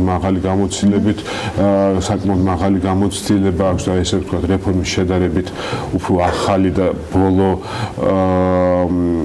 განხორციელება ჰქონდა და იმავდროულად საკმაოდ გაუმჯობესებული უწყება, ჩვენ აღნიშნული უწყება თანამშრომლობს ჩვენი ესე ვთქვათ, აღრიცხვის აუდიტის ზედამხედველობის სამსახურთან. რეალურად აქ უნდა მოხდეს იმ ინსტრუმენტების დახვეწა, რომელსაც აღნიშნული სამსახური იყენებს აუდიტორული კომპანიების ხარისხის კონტროლის თვალსაზრისით და ეს არის ერთ-ერთი მნიშვნელოვანი მიმართულება, რომ არა მარტო ესე ვთქვათ, გამჭვირვალობა გავზარდოთ ქვეყანაში, არამედ გამჭვირვალობის უზრუნველყოფა უნდა მოახდინოს სწორედ აუდიტის პროფესია. შესაბამისად ესე ვთქვათ, ზედამხედველური სტრუქტურის ფუნქციას განეკუთვნება, რომ განსაზღვროთ კვალიფიციური აუდიტორები, არაკვალიფიციური აუდიტორები. არის დაახლოებით 6 კატეგორია და აღნიშნული 6 კატეგორიის მიხედვით უნდა მოხდეს აუდიტორული კომპანიის განაწილება. ბუნებრივია გესმით, რომ ესე ვთქვათ, ყველას მაღალ კატეგორიაში უნდა და ჩვენ ძალიან მნიშვნელოვანია, რომ არსებული ინსტრუმენტი ნამდვილად ესე ვთქვათ, სწორი იყოს და შესაბამისი იმ საერთაშორისო სტანდარტებისა, რომელიც შემდეგ გარანტი იქნება იმისათვის, რომ კატეგორიების მიხედვით ვთქვათ, პირველ კატეგორიაში ნამდვილად მოხდნენ ის კომპანიები, რომელიც ამას იმსახურებენ და ესე შემდეგ. ამ პროექტის ფარგლებში ადამიანური რესურსის ჩართულობა რამდენად არის ევროკავშირისგან გათვალისწინებული და ზოგადად რას მოიცავს? ეს იქნება ფინანსური დახმარება, მათ შორის ადგილობრივი აუდიტორების თუ შესაბამისი ვთქვათ, კადრების მომზადებისთვის, ეს იქნება ვთქვათ, მათი გამოცდილების გაზიარება უკვე იმ ადამიანების მხრიდან, ვინც საბერძნეთში მთელი ეს რეფორმა განახორციელებს, თუ რა ფორმით მოხდება? აღნიშნული ესე ვთქვათ, twinning-ი ითვალისწინებს, დაძმობილება ითვალისწინებს საბერძნეთთან რეზიდენტი ექსპერტის ჩართულობას, ანუ ის დაახლოებით წელიწად ნახევრის განმავლობაში კიდევ იმუშავებს ჩვენ აუდიტს და ანგარიშგების ზედამხედველობის უწყებაში, სარას როგორც ჩვენ ამას ვეძახით, იმუშავებს ამ უწყებაში და რეალურად ამ 2 წლის განმავლობაში მოხდება იმ პროცესების დახვეწა, რომელიც ძალიან მნიშვნელოვანია სწორედ იმისათვის, რომ აუდიტორულ კომპანიებს ჰქონდეთ ესე ვთქვათ, შესაბამისი შეფასებები, შესაბამისი ხარისხის კონტროლი და აღნიშნული პროფესია დავიცვათ იმისაგან, რომ შემთხვევითი ადამიანები არ მოხდნენ. იმავდროულად ძალიან მნიშვნელოვანია, რომ იმ აღნიშნულ კომპანიებს გაუხსნათ გზა, მიუთითოთ გზა, თუ რა გზა არის დახვეწისათვის, რა გზა არის მათი საქმიანობის გაუმჯობესებისათვის და ვთვლით, რომ ეს პროცესი უკვე აშკარად გამოიკვეთა, რომ მიმდინარეობს. ხარისხის კონტროლის კუთხით ძალიან მოკლედ რა გასხო დღეს მან რა მოცემულობა აქვს არის საერთაშორისო ავტორული კომპანიები საქართველოს ბაზარზე ქართული კომპანიები ანუ დღეს რა კრიტერიუმებს აკმაყოფილებენ ასე ვთქვათ ისინი რა სტანდარტებში არიან მოქცეულები ესე ვთქვათ ზოგადად ხარისხის კონტროლი ჩვენ ეგრეთ წოდებული ორი ტიპის აუდიტორები გვაქვს ეს პირველი კატეგორიის აუდიტორები არის ეგრეთ წოდებული საზოგადოებრივი დაინტერესებული პირების აუდიტორები ან საზოგადოებრივი დაინტერესებული პირები არიან უფრო მსხვილი კომპანიები ისეთ რომელთა გამჭვირვალობა საზოგადოებრივი ინტერესისაგან წარმოადგენს დაახლოებით 200-მდე კომპანია არის ესეთი და აღნიშნული კომპანიებისთვის სპეციალური აუდიტორები არსებობს ან პირველი და მეორე კატეგორია სწორედ ესე ვთქვათ ეგრეთ წოდებული ეს ტიპი აუდიტორები არიან ჩვენ ხარისხის კონტროლი აღნიშნული კომპანიებისათვის არის ყოველწლიური და ხარისხის კონტროლის შედეგად აღნიშნული კრიტერიუმები დააკმაყოფილა დაახლოებით 14 კომპანია ჩვენ იმედი გვაქვს რომ აღნიშნული რაოდენობა გაიზრდება დაახლოებით ერთ-ორ წელიწადში 20-მდე იმედი გვაქვს რომ გაიზრდება რაც იმის გარანტია არ იქნება რომ თქვა აღნიშნული საქმიანობა უფრო ნაკლებად ხარჯიანიც იქნება და ასე ვთქვათ უფრო ეფექტურიც. ხოლო რაც შეეხება არა ამ 14-ის მიღმა, ესე ვთქვათ, ხარისხის კონტროლის შერჩევის მიხედვით ხორციელდება და პრაქტიკულად ყველა კომპანია დაახლოებით 5 წელიწადში ერთხელ უნდა გაიაროს ხარისხის კონტროლი და ხარისხის კონტროლი კიდევ საკმაოდ სპეციფიური პროცესია. მადლობა დიდი. ამ თემებზე აუცილებლად კიდევ მოგვიწევს საუბრის გაგრძელება, იმიტომ რომ რამდენიმე ეტაპად განხორციელდება ის ცვლილება, რომელიც გულისხმობს ყველა კომპანიის შესაბამისი ფინანსური ანგარიშგებების გასაჯაროებას. ნიკოლოზ გაგუა ფინანსთა მინისტრის მოადგილე იყო საქმიანი დილის სტუდიაში. რამდენიმე წუთში რეკლამში თუ კიდევ ერთ ძალიან საინტერესო თემაზე უნდა ვისაუბროთ სტუმრებთან ერთად.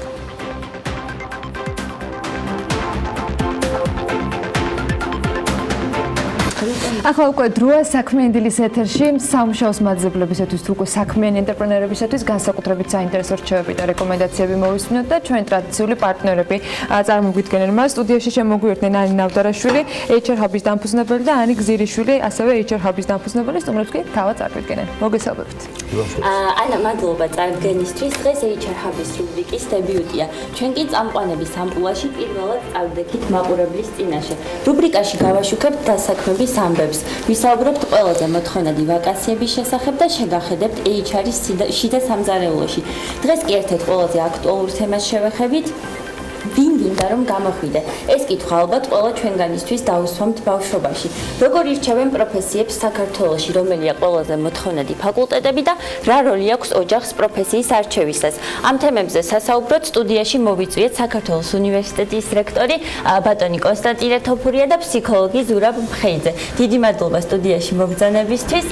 ბატონო კონსტანტინე, პირველ რიგში მინდა აღვნიშნო, რომ სწორედ საქართველოს უნივერსიტეტი არის ჩვენი რუბრიკის მხარდამჭერი და ვიმედოვნებ რომ ნაყოფიერი თანამშრომლობა გამოგვივა და საინტერესო ინფორმაციებს მივაწვდით ტელემაყურებელს. ახლა თქვენთან მექნება ასეთი შეკითხვა, საინტერესოა რა ვითარება საქართველოს უნივერსიტეტში და რომელ პროფესიებზეა ყველაზე დიდი მოთხოვნა? ტრადიციულად მოთხოვნა ყოველთვის არის სამართალზე, ბიზნეს ადმინისტრირებაზე, საერთაშორისო ურთიერთობებზე, ფსიქოლოგიაზე, ასე შემდეგ, IT-ზე, კომპიუტერულ მეცნიერებებზე. თუმცა საქართველოს უნივერსიტეტში არის ახალი პროფესიები და ამ ახალ პროფესიებზე ძალიან დიდი მოთხოვნა არის, მაგალითად ეს არის არქიტექტურა, ეს არის ჩვენ ახალი პროგრამა შექმნით ბლოკჩეინში, ზოგადად ჩვენი IT მიმართულება საკმაოდ ინოვაციურია, ჩვენ თავიდან შემოვიტანეთ ისეთი მიმართულებები, რაც არც პირველები ვიყავით, ეს იყო ხელოვნური ინტელექტის, პირველად შექმნით მოდული ხელოვნური ინტელექტის სწავლების მაშინ სასწავლო პროგრამაში, ასევე ჩვენი IT პროგრამა არის ჩვენ არც Cisco-s წარმომადგენლები, ქსელების მიმართულებით, Oracle-ის წარმომადგენლები, ჩვენთან მუშაობს Cisco-s აკადემია, Oracle-ის აკადემია და ასევე ჩვენ ყოველთვის ვიყავით ორიენტირებული კეთებაზე დაფუძნებულ სწავლაზე, რაც ძალიან კარგი არის, ეფექტი აქვს ძალიან მაღალი და ჩვენთან იგივე თქვათ მობილურ აპლიკაციებს, როდესაც ვასწავლით smartphone-ებზე დაპროგრამებას, ჩვენ ამას კომპანია Lemondus-თან ერთად ვახორციელებთ და ძალიან ბევრი ასეთი რამ არის ჩვენთან, ამიტომ ეს პროგრამაც IT ძალიან პოპულარულია და ამაში დასაქმება ძალიან მაღალია ზოგადად. დიახ. ბატონ კონსტანტინე, როგორც ვიცით, საქართველოს უნივერსიტეტის კურსდამთავრებულების 93% დასაქმებულია და რამდენად აკეთებთ აქცენტს იმაზე, რომ ყავდეთ პრაქტიკოსი ლექტორები და გქონდეთ პრაქტიკული სწავლება უნივერსიტეტში. აი ხა სწორედ მაგაზე საუბრობდი პრაქტიკულ სწავლებაზე და მის მნიშვნელობაზე. ზოგადად 93% დასაქმებულია, მაგრამ ჩვენთვის განსაკუთრებით საამაყო ისაა, რომ ჩვენი სტუდენტები ხდებიან დამსაქმებლები. ჩვენ უკვე რამდენიმე გუნდი ყავს, რომელსაც სტარტაპ საქართველოს მოიგეს. ჩვენთან არის სტარტაპ აქსელერატორი, მუშაობს სტარტაპ ჩვენი UG სტარტაპი და ჩვენ არა მარტო ბიზნეს ადმინისტრების სტუდენტებს, არამედ ნებისმიერი მიმართულების სტუდენტებს აქვთ საშუალება იქ რომ საკუთარი ბიზნესის შექმნან, გაიარონ აქსელერაცია და მერე მიიღონ დაფინანსება. არის როგორც საუნივერსიტეტო დაფინანსება, ასე ჩვენ მათ ვაკავშირებთ სხვა ინვესტორებთან და გარდა ამისა შეუძლია სტარტაპ საქართველოს მიიღოთ მონაწილეობა. გარდა ამისა ზოგადად მთელი ჩვენი სწავლება არის რატომ არის ესეთი მაღალი მაჩვენებელი დასაქმების, იმიტომ რა თქმა უნდა მთელი სწავლება არის პრაქტიკაზე დაფუძნებული. გარდა ამისა, თვითონ სასწავლო პროგრამები დგება იმის მიხედვით, თუ რა მოთხოვნა არის დასაქმების ბაზარზე, გარდა ამისა ასწავლია პრაქტიკოსი ლექტორები, თვითონ სწავლების დროს მიმდინარეობს ყველანაირი პრაქტიკა. თქვათ სამართლის მიმართულებით არის ჩვენთან კლინიკა, სამართლის კლინიკა, სადაც სტუდენტები უფასოდ ემსახურებიან მოქალაქეებს და მათ სამართლებრივ პრობლემებს წყვიტავენ. სხვადასხვა ახლა გამოვიყენებ მას ვიტყვი, რომ ჩვენმა სამართლის ჯგუფმა მერამდენიმე ჯერ სხვადასხვა ჯგუფმა სხვადასხვა მიიღო გაიმარჯვა საერთაშორისო სამართლის ტურნირებზე, შეჯიბრებზე. პირველად იყო ჰონკონგში მერვე ადგილზე გავეთ, მაგრამ ეს იმიტომ ჰონკონგელ გუნდს შეხვდით მერვე ადგილზე და იმათ გაამარჯვებინეს. თუმცა პარიზში უკვე მესამე ადგილზე გავიდა საქართველოს უნივერსიტეტი და ათენში ახლა მეორე ადგილზე გავიდა. მოუგეთ ამერიკის და ინგლისის და ევროპის ძალიან ცნობილ უნივერსიტეტებს, ყველაზე წამყვან უნივერსიტეტებს მსოფლიოში. ძალიან კარგი და სასიამოვნოა. მადლობა. ხო, შეკითხვით გადავალ ბატონ ზურასთან. ბატონ ზურა, მოგესალმებით. თქვენ მუდმივად გაქვთ კომუნიკაცია სხვადასხვა სფეროს წარმომადგენლებთან, ხშირად უტარებთ მათ ტრენინგებს. საინტერესოა, როგორი სამუშაო გარემოა დღეს საქართველოში და არიან თუ არა კმაყოფილები თანამშრომლები საკუთარი საქმიანობით და იმ პროფესიით, რომელზეც გააკეთეს არჩევანი? მოგესალმებით. გააჩნია რა ორგანიზაციაში ვარ და რა სიტუაცია, რამდენად კმაყოფილი არის ორგანიზაცია, რომელიც ფიქრობს იმაზე, რომ თანამშრომელი კმაყოფილი იყოს, არის ორგანიზაცია, რომელიც ნაკლებად ფიქრობს ამას. ასე რომ ეს ისეთი კითხვა, ასე ვთქვათ, სად როგორ. რაც შეეხება პროფესიულ საქმიანობას, იცით, იმ ორგანიზაციებში, სადაც მე მაგ კონტაქტი, იქ ამ თემაზე არ გვისაუბრია, ეს ხალხი მუშაობს და შეიძლება სამსახურით არ იყოს კმაყოფილი, მაგრამ პროფესიასთან დაკავშირებით არაფერი ესეთი არ გამოუთქვია, რადგან დასაქმებულია. საინტერესოა თქვენი აზრი, რა განაპირობებს გავლენას, როდესაც ვირჩევთ პროფესიას, ან რაზე აკეთებენ აქცენტს? ეს არის, თქვათ, დასაქმების დიდი შესაძლებლობა, მაღალი ანაზღაურება, პრესტიჟულობა თუ უბრალოდ საქმისადმი სიყვარული? რაც შემოთვალეთ, პრინციპში ყველა ფაქტორს აქვს მნიშვნელობა, უბრალოდ ორიენტირდება ადამიანი პროფესიის არჩევისას, სადაც ხედავს წარმატებულობას, ასე ვთქვათ. თუ მაგალითად ოჯახში რომელიმე მშობელი გარკვეული პროფესიის წარმატებულია, ის შეიძლება გახდეს ამ ტრადიციის გამგრძელებელი. დანარჩენი თუ ესეთი სიტუაცია არ არის და რამ განსხვავებულ პროფესიას ირჩევს, გარემოში რაც არის მოცემულობა, რაზედაც მიუთითებენ, რომ ეს არის წარმატების მიღწევის საშუალება, იმაზე ორიენტირდება და ამიტომ იცვლება ხოლმე სხვადასხვა პერიოდში, სხვადასხვა რაღაცა შემოდის მოდაში, მაგალითად ძალიან ძველად სამედიცინო იყო სფერო მოდაში, შემდეგ საერთაშორისო ურთიერთობები, შემდეგ ბიზნეს ადმინისტრირება. პრინციპში რასაც თვითონ ტელევიზიები აწვდიან, ვინ არიან წარმატებული და როგორი ადამიანები, სხვათაშორის დიდი გავლენა აქვს პროფესიის არჩევაში. ახლა თქვენ თვითონ დაუფიქრდით, რას აწვდიან ჩვენი ტელევიზიები და ვინ გამოდიან იქ როგორც წარმატებულები, ვის აჩვენებენ, ხო? ან ბიზნესია და შესაბამისად რა ვიცი, ახლა გასაუბრებებზე ძალიან კომისიაში ვარ და ამდენი ბიზნეს ადმინისტრირება დამთავრებული სტუდენტი, მე მგონი სოფლიოში ამდენი ბიზნესი არ არის, რომ ამის ადმინისტრირება მოხდეს. ამ ხრივ არის აქცენტები დასვა. არ არის ნაჩვენები მაგალითად თქვათ მე არ მინახია არ მახსენდება ყოველ შემთხვევაში რომ წარმატებული ინჟინერი იყოს ზუსტად აქ დეფიციტი აქვს სახელმწიფოსაც და ასე თქვათ ქვეყანასაც ანუ რასაც ხედავს და სადაც ფიქრობს რომ წარმატებული იქნება იმ პროფესიას ირჩევს აი თქვენ ახსენეთ რომ მაგალითად წარმატებული ინჟინერის არ გახსენდებათ რომ აქტიურად შუქდებოდეს აი თქვენ როგორ ხედავთ აღნიშნული პრობლემის გადაჭრის გზას მაგალითად დამსაქმებელები ხშირ შემთხვევაში სანთლით ეძებენ ინჟინერებს და ტექნიკური მიმართულების პერსონალს აი როგორ ფიქრობთ გამოსავალი სად არის ანუ რა უნდა გაკეთდეს ამ მიმართულებით ბევრი რამის გაკეთება შეიძლება ჯერ დამსაქმებელი შეიძლება თვითონ შევიდეს თქვა ისე უმაღლეს სასწავლებლებში ან ასე თქვა სკოლებში და დააინტერესოს ეს თავისი პროფესიით ხო ახლა ტელევიზიებს ვერ ვაიძულებთ ტელევიზიას მაგალითად ესეთი ის იყო ერთი რამდენიმე წლის წინ გიადვალზე გააკეთეს გადაცემა როგორც წარმატებულ ფიზიკოსზე და ნახეთ სტატისტიკა იმ წელს ფიზიკის ფაკულტეტზე საგრძნობლად არის მომატებული ჩამბარებელთა რიცხვი ესე იგი მე რომ შემთხვევით გამოვიდათ, იმიტომ რომ ამაზე ტელევიზიები არ ფიქრობ. ჩვენ ვხედავთ პოლიტიკოსებს, ну ბიზნესს და კიდე რაღაცა შოუს წარმომადგენლებს, აი სამი რაღაცა რაც ტელევიზიაში მუდმივად, ასე ვთქვათ, მუდმივად ტელევიზია აჩვენებს. შესაბამისად ტელევიზია აი აქ ქმნის ორიენტირებს, სამწუხაროდ, მხოლოდ აი აქ ქმნის ორიენტირებს და სხვა ინფორმაცია ნაკლებად ხელმისაწვდომია ადამიანებს. რაც შეეხება პრაგმატულ გადაწყვეტილებებს, მე ვამბობ აი აბიტურიენტობის პერიოდში ეს ტენდენციები უკვე გამოჩნდა მაგალითად ძალიან ბევრი ჩემ გარშემო სწავლობს ისეთ ენებს რომელიც უფრო პრაგმატულია მე გულისხმობ არა ინგლისურს არამედ თქვათ ჩინურს კორეულს აი ახლა რა ტენდენციებსაც ხედავ ეს ნიშნავს რომ მათ დაიწყეს მორგება გარკვეული პრაგმატიზმით ჩადეს პროფესიის არჩევაში და ეს კაი ნიშანია დიახ, გეთახვებით. მნიშვნელოვანია მოხდეს იმ პროფესიების პოპულარიზაცია, რომელზეც ცნობადობა შედარებით ნაკლებია, თუმცა დამსაქმებლის მოთხოვნაა ძალიან მაღალი. ბატონ კონსტანტინესთან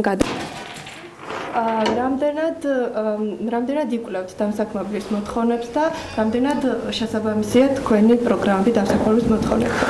დასაქმების მოთხოვნების კვლევა მუდმივად ხდება, ეს ჩვენი მუდმივი პროცესია, სამუშაო პროცესი და რა თქმა უნდა პროგრამების მორგებაც ხდება მნიშვნელოვნად დასაქმების მოთხოვნებთან მიმართებაში.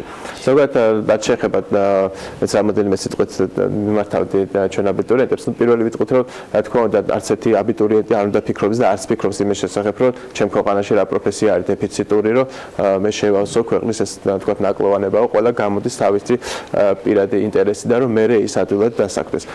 დღეს სხვადასხვა აქ ჩვენ აბიტურიენტს უფრო მეტი ფუფუნება ვიდრე თქვა ჰქონდათ 20 წლის წინ და გარდა იმისა რომ უნივერსიტეტების ბევრი არჩევანია პროფესიებისშიც მეტი სხვა უფრო მეტ პროფესიაში არის დასაქმების პერსპექტივა. რაღაცა იყო დრო როდესაც თუ არ ქონდა რაღაც ზოგადი ცოდნა, ზოგადად თქვა სამართალში ან ენები ან რაღაც ისეთი თუ არ იცოდით, მაშინ ძალიან ძნელი იყო გეპოვა შენი ინტერესის მიხედვით და სამუშაო ადგილი. ახლა შეიძლება ძალიან ბევრი ჩვენ ეკონომიკა ცოტა გაიზარდა, უფრო მეტი მიმართულებით სამსახურები არის შესაძლებელი, უფრო ვიწრო მიმართულებით სამსახურებია შესაძლებელი. და ამიტომ მე ვეტყოდით ყველა აბიტურიენტს, რომ არც არავის არა, ალბათ მაგაითვალისწინო რაღაც ხალხებს შეიძლება, მაგრამ თავარი რითაც უნდა იხელმძღვანელონ ეს არის მათი პირადი ინტერესი, სად ხედავენ საკუთარ თავს, რა ინტერესებს და რისი ნიჭი აქვს. მე უკვე სხვა დანარჩენი. და წარმატება ხეთ ყველა ძალიან ბევრ პროფესიაშია დღეს შესაძლებელი რომ ადამიანმა მიაღწიოს წარმატებას არ არის ამის საოცრები მარტო იურისტი იყო ან ინგლისურის ცოდნე ბევრი მართულებით შეიძლება გახდეთ წარმატებული ოღონდ იმის რომ გახდეთ წარმატებული ძალიან უნდა გიყვარდეს შენი პროფესია იმიტომ რომ მხოლოდ სიყვარული გაიძულებს იმას რომ შენ ისწავლო და ისწავლო და მაღალი დონის პროფესიონალი გახდეს სხვანაირად არც მათრახი არც კაცი უნივერსიტეტი არც ვერაფერი ვერ გაიძულებს ამას ხოლმე პროფესიისადმი სიყვარულს შეუძლებს გააკეთოს, ამიტომ ყველამ დაირჩიოს ის, სადაც საკუთარ თავს ხედავს. დიდი მადლობა, ბოლოს შეკითხვა მექნება ბატონ ზურასთან. ბატონ ზურა, თქვენ საუბრობდით წეღან ოჯახზე.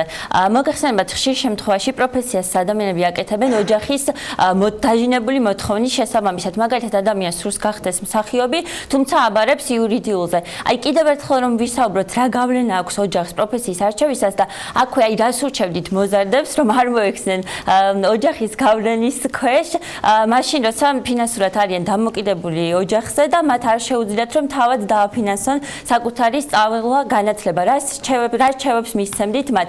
გაითვალისწინონ, მოусმინონ თუ მაინც და მაინც იმ მიმართულებით წავიდნენ, რომელიც მათ თავად სურთ. ეცეთ რა ადამიანის სოციალური ასე ვთქვათ არსება და ის ყველა ვარიანტში ვიღაცის გავლენის ქვეშ იქნება და მე რა ურჩი ხლა ოჯახის გავლენის ქვეშ არ მოეკეცით და სხვისი გავლენის ქვეშ მოეკეცით მეტი არ იქნება სწორი. აქ პირიქით ოჯახს უნდა ურჩიო რომ ოჯახი ამ შემთხვევაში ну რადგანაც ითვლება კი არა ესეა რომ მშობლებს მეტი გამოცდილება აქვს შეუძლია მათ შეთავაზონ ან ვთქვათ გარკვეულ პროფესიებზე მიცენ ის ინფორმაცია რაც აქვს მაგრამ არჩევანი უნდა გააკეთოს თვითონ აბიტურიენტმა და რატო უნდა გააკეთოს არჩევანი? იმიტომ რომ აქედანვე უნდა მიეჩვიოს პასუხისგებლობის აღებას თავის ქცევაზე.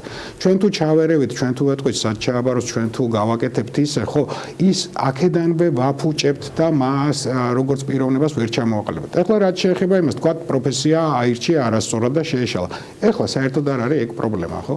ჩააბარა დაუშვათ ბაკალავრიატზე, აღმოაჩინა რომ შეცდა, შეუძლია მაგისტრატურაში სხვაგან გადავიდეს, ან პროფესია გამოიცვალოს, არც ერთი ცოდნა არ არის ზედმეტი ზოგადად განვითარებისთვის ადამიანის ჩამოყალიბება. ამიტომ ეს ძალიან საშიში რომ რაღაცა შეცდომა დაუშვა, ну მე აღმოაჩინოს რომ შეცდომა დაუშვა და ეს პროფესია მისი არ არის პრობლემური. ბატონო ზურა, ძალიან დიდი მადლობა სამწუხაროდ ჩვენი საეთერო დრო მოიწურა. ძალიან დიდი მადლობა ბატონ კონსტანტინე, ბატონ ზურა სტუდიაში სტუმრობისთვის. ჩვენ ამ თემას აუცილებლად განვავრცობთ შემდეგ რუბრიკებში და მაყურებელს დავამშვიდობებით და საქმიან და წარმატებულ სამუშაო კვირას გისურვებთ. ასე ვასრულებთ დღევანდელ საქმიან ეთერს. დარწმუნებული რომ ბევრ საინტერესო რჩევას მომავალში კიდევ არაერთხელ მოვისმენთ. მადლობა ანინა ავდარაშვილს და ანიკ ზირიშვილს HR Hub-ის დამფუძნებლებს საინტერესო რჩევებისათვის და ინფორმაციებისათვის. ბედნიერ დღეს გისურვებთ. ყოველდღილის 8-ზე შეხვდებით ერთმანეთს. რა თქმა უნდა დღის განმავლობაში საქმის კურსის ეთერები არ უნდა გამოტოვოთ ბექაბაციკაძესთან ერთად.